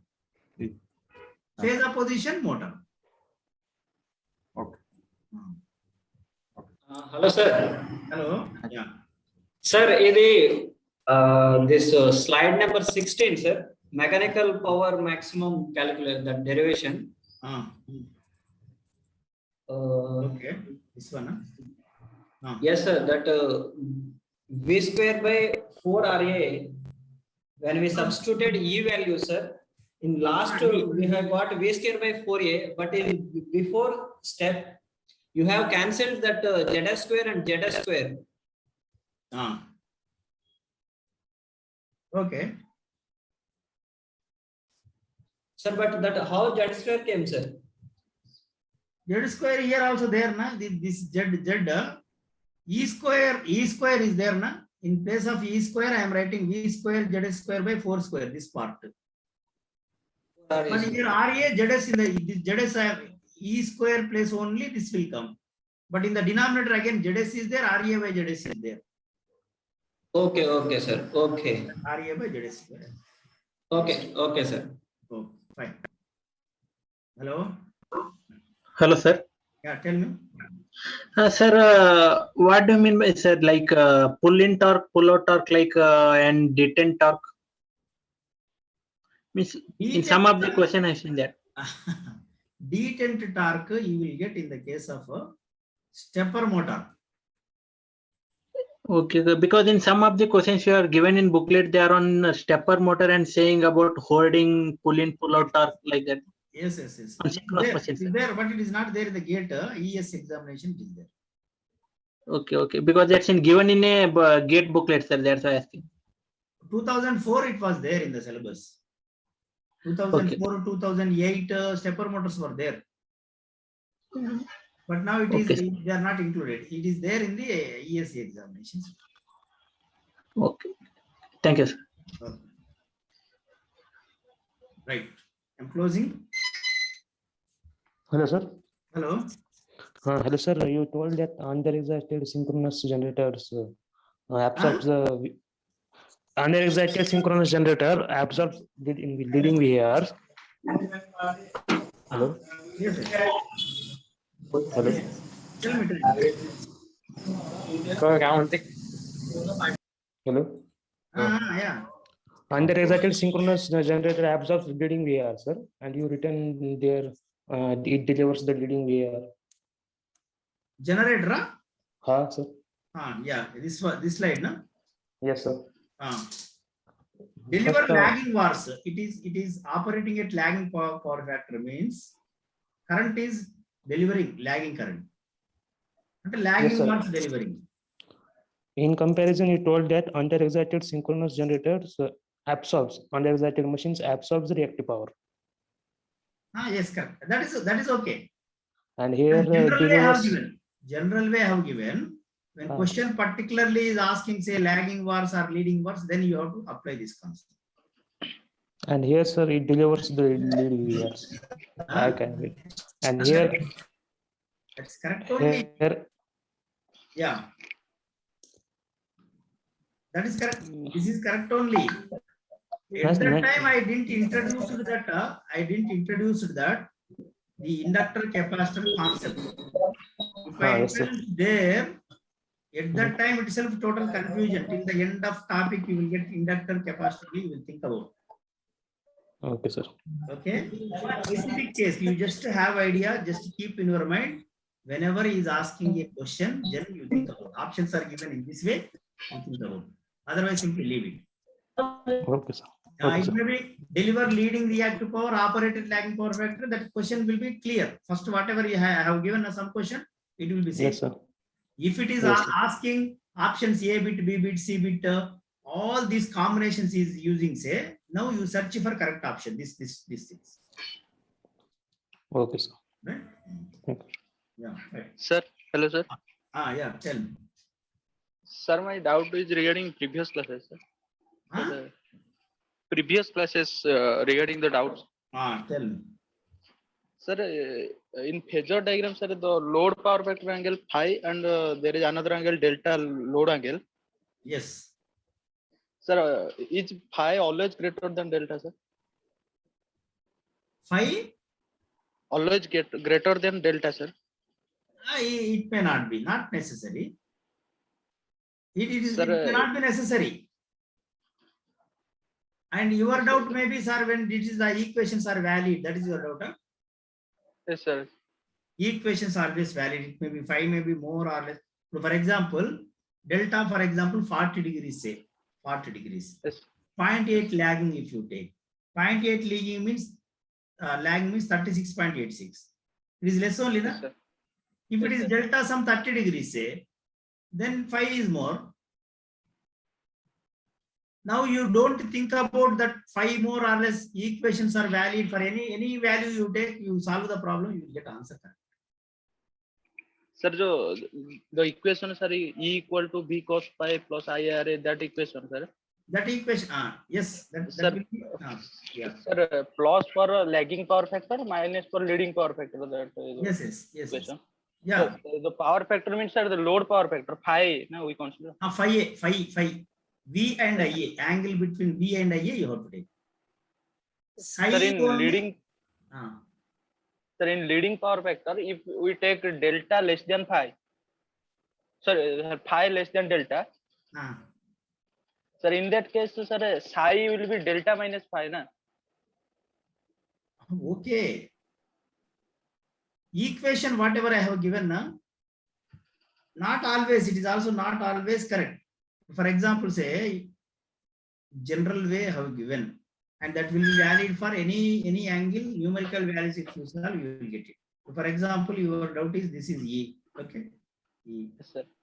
And this is V. Your doubt is this is IA, what is the value? Correct?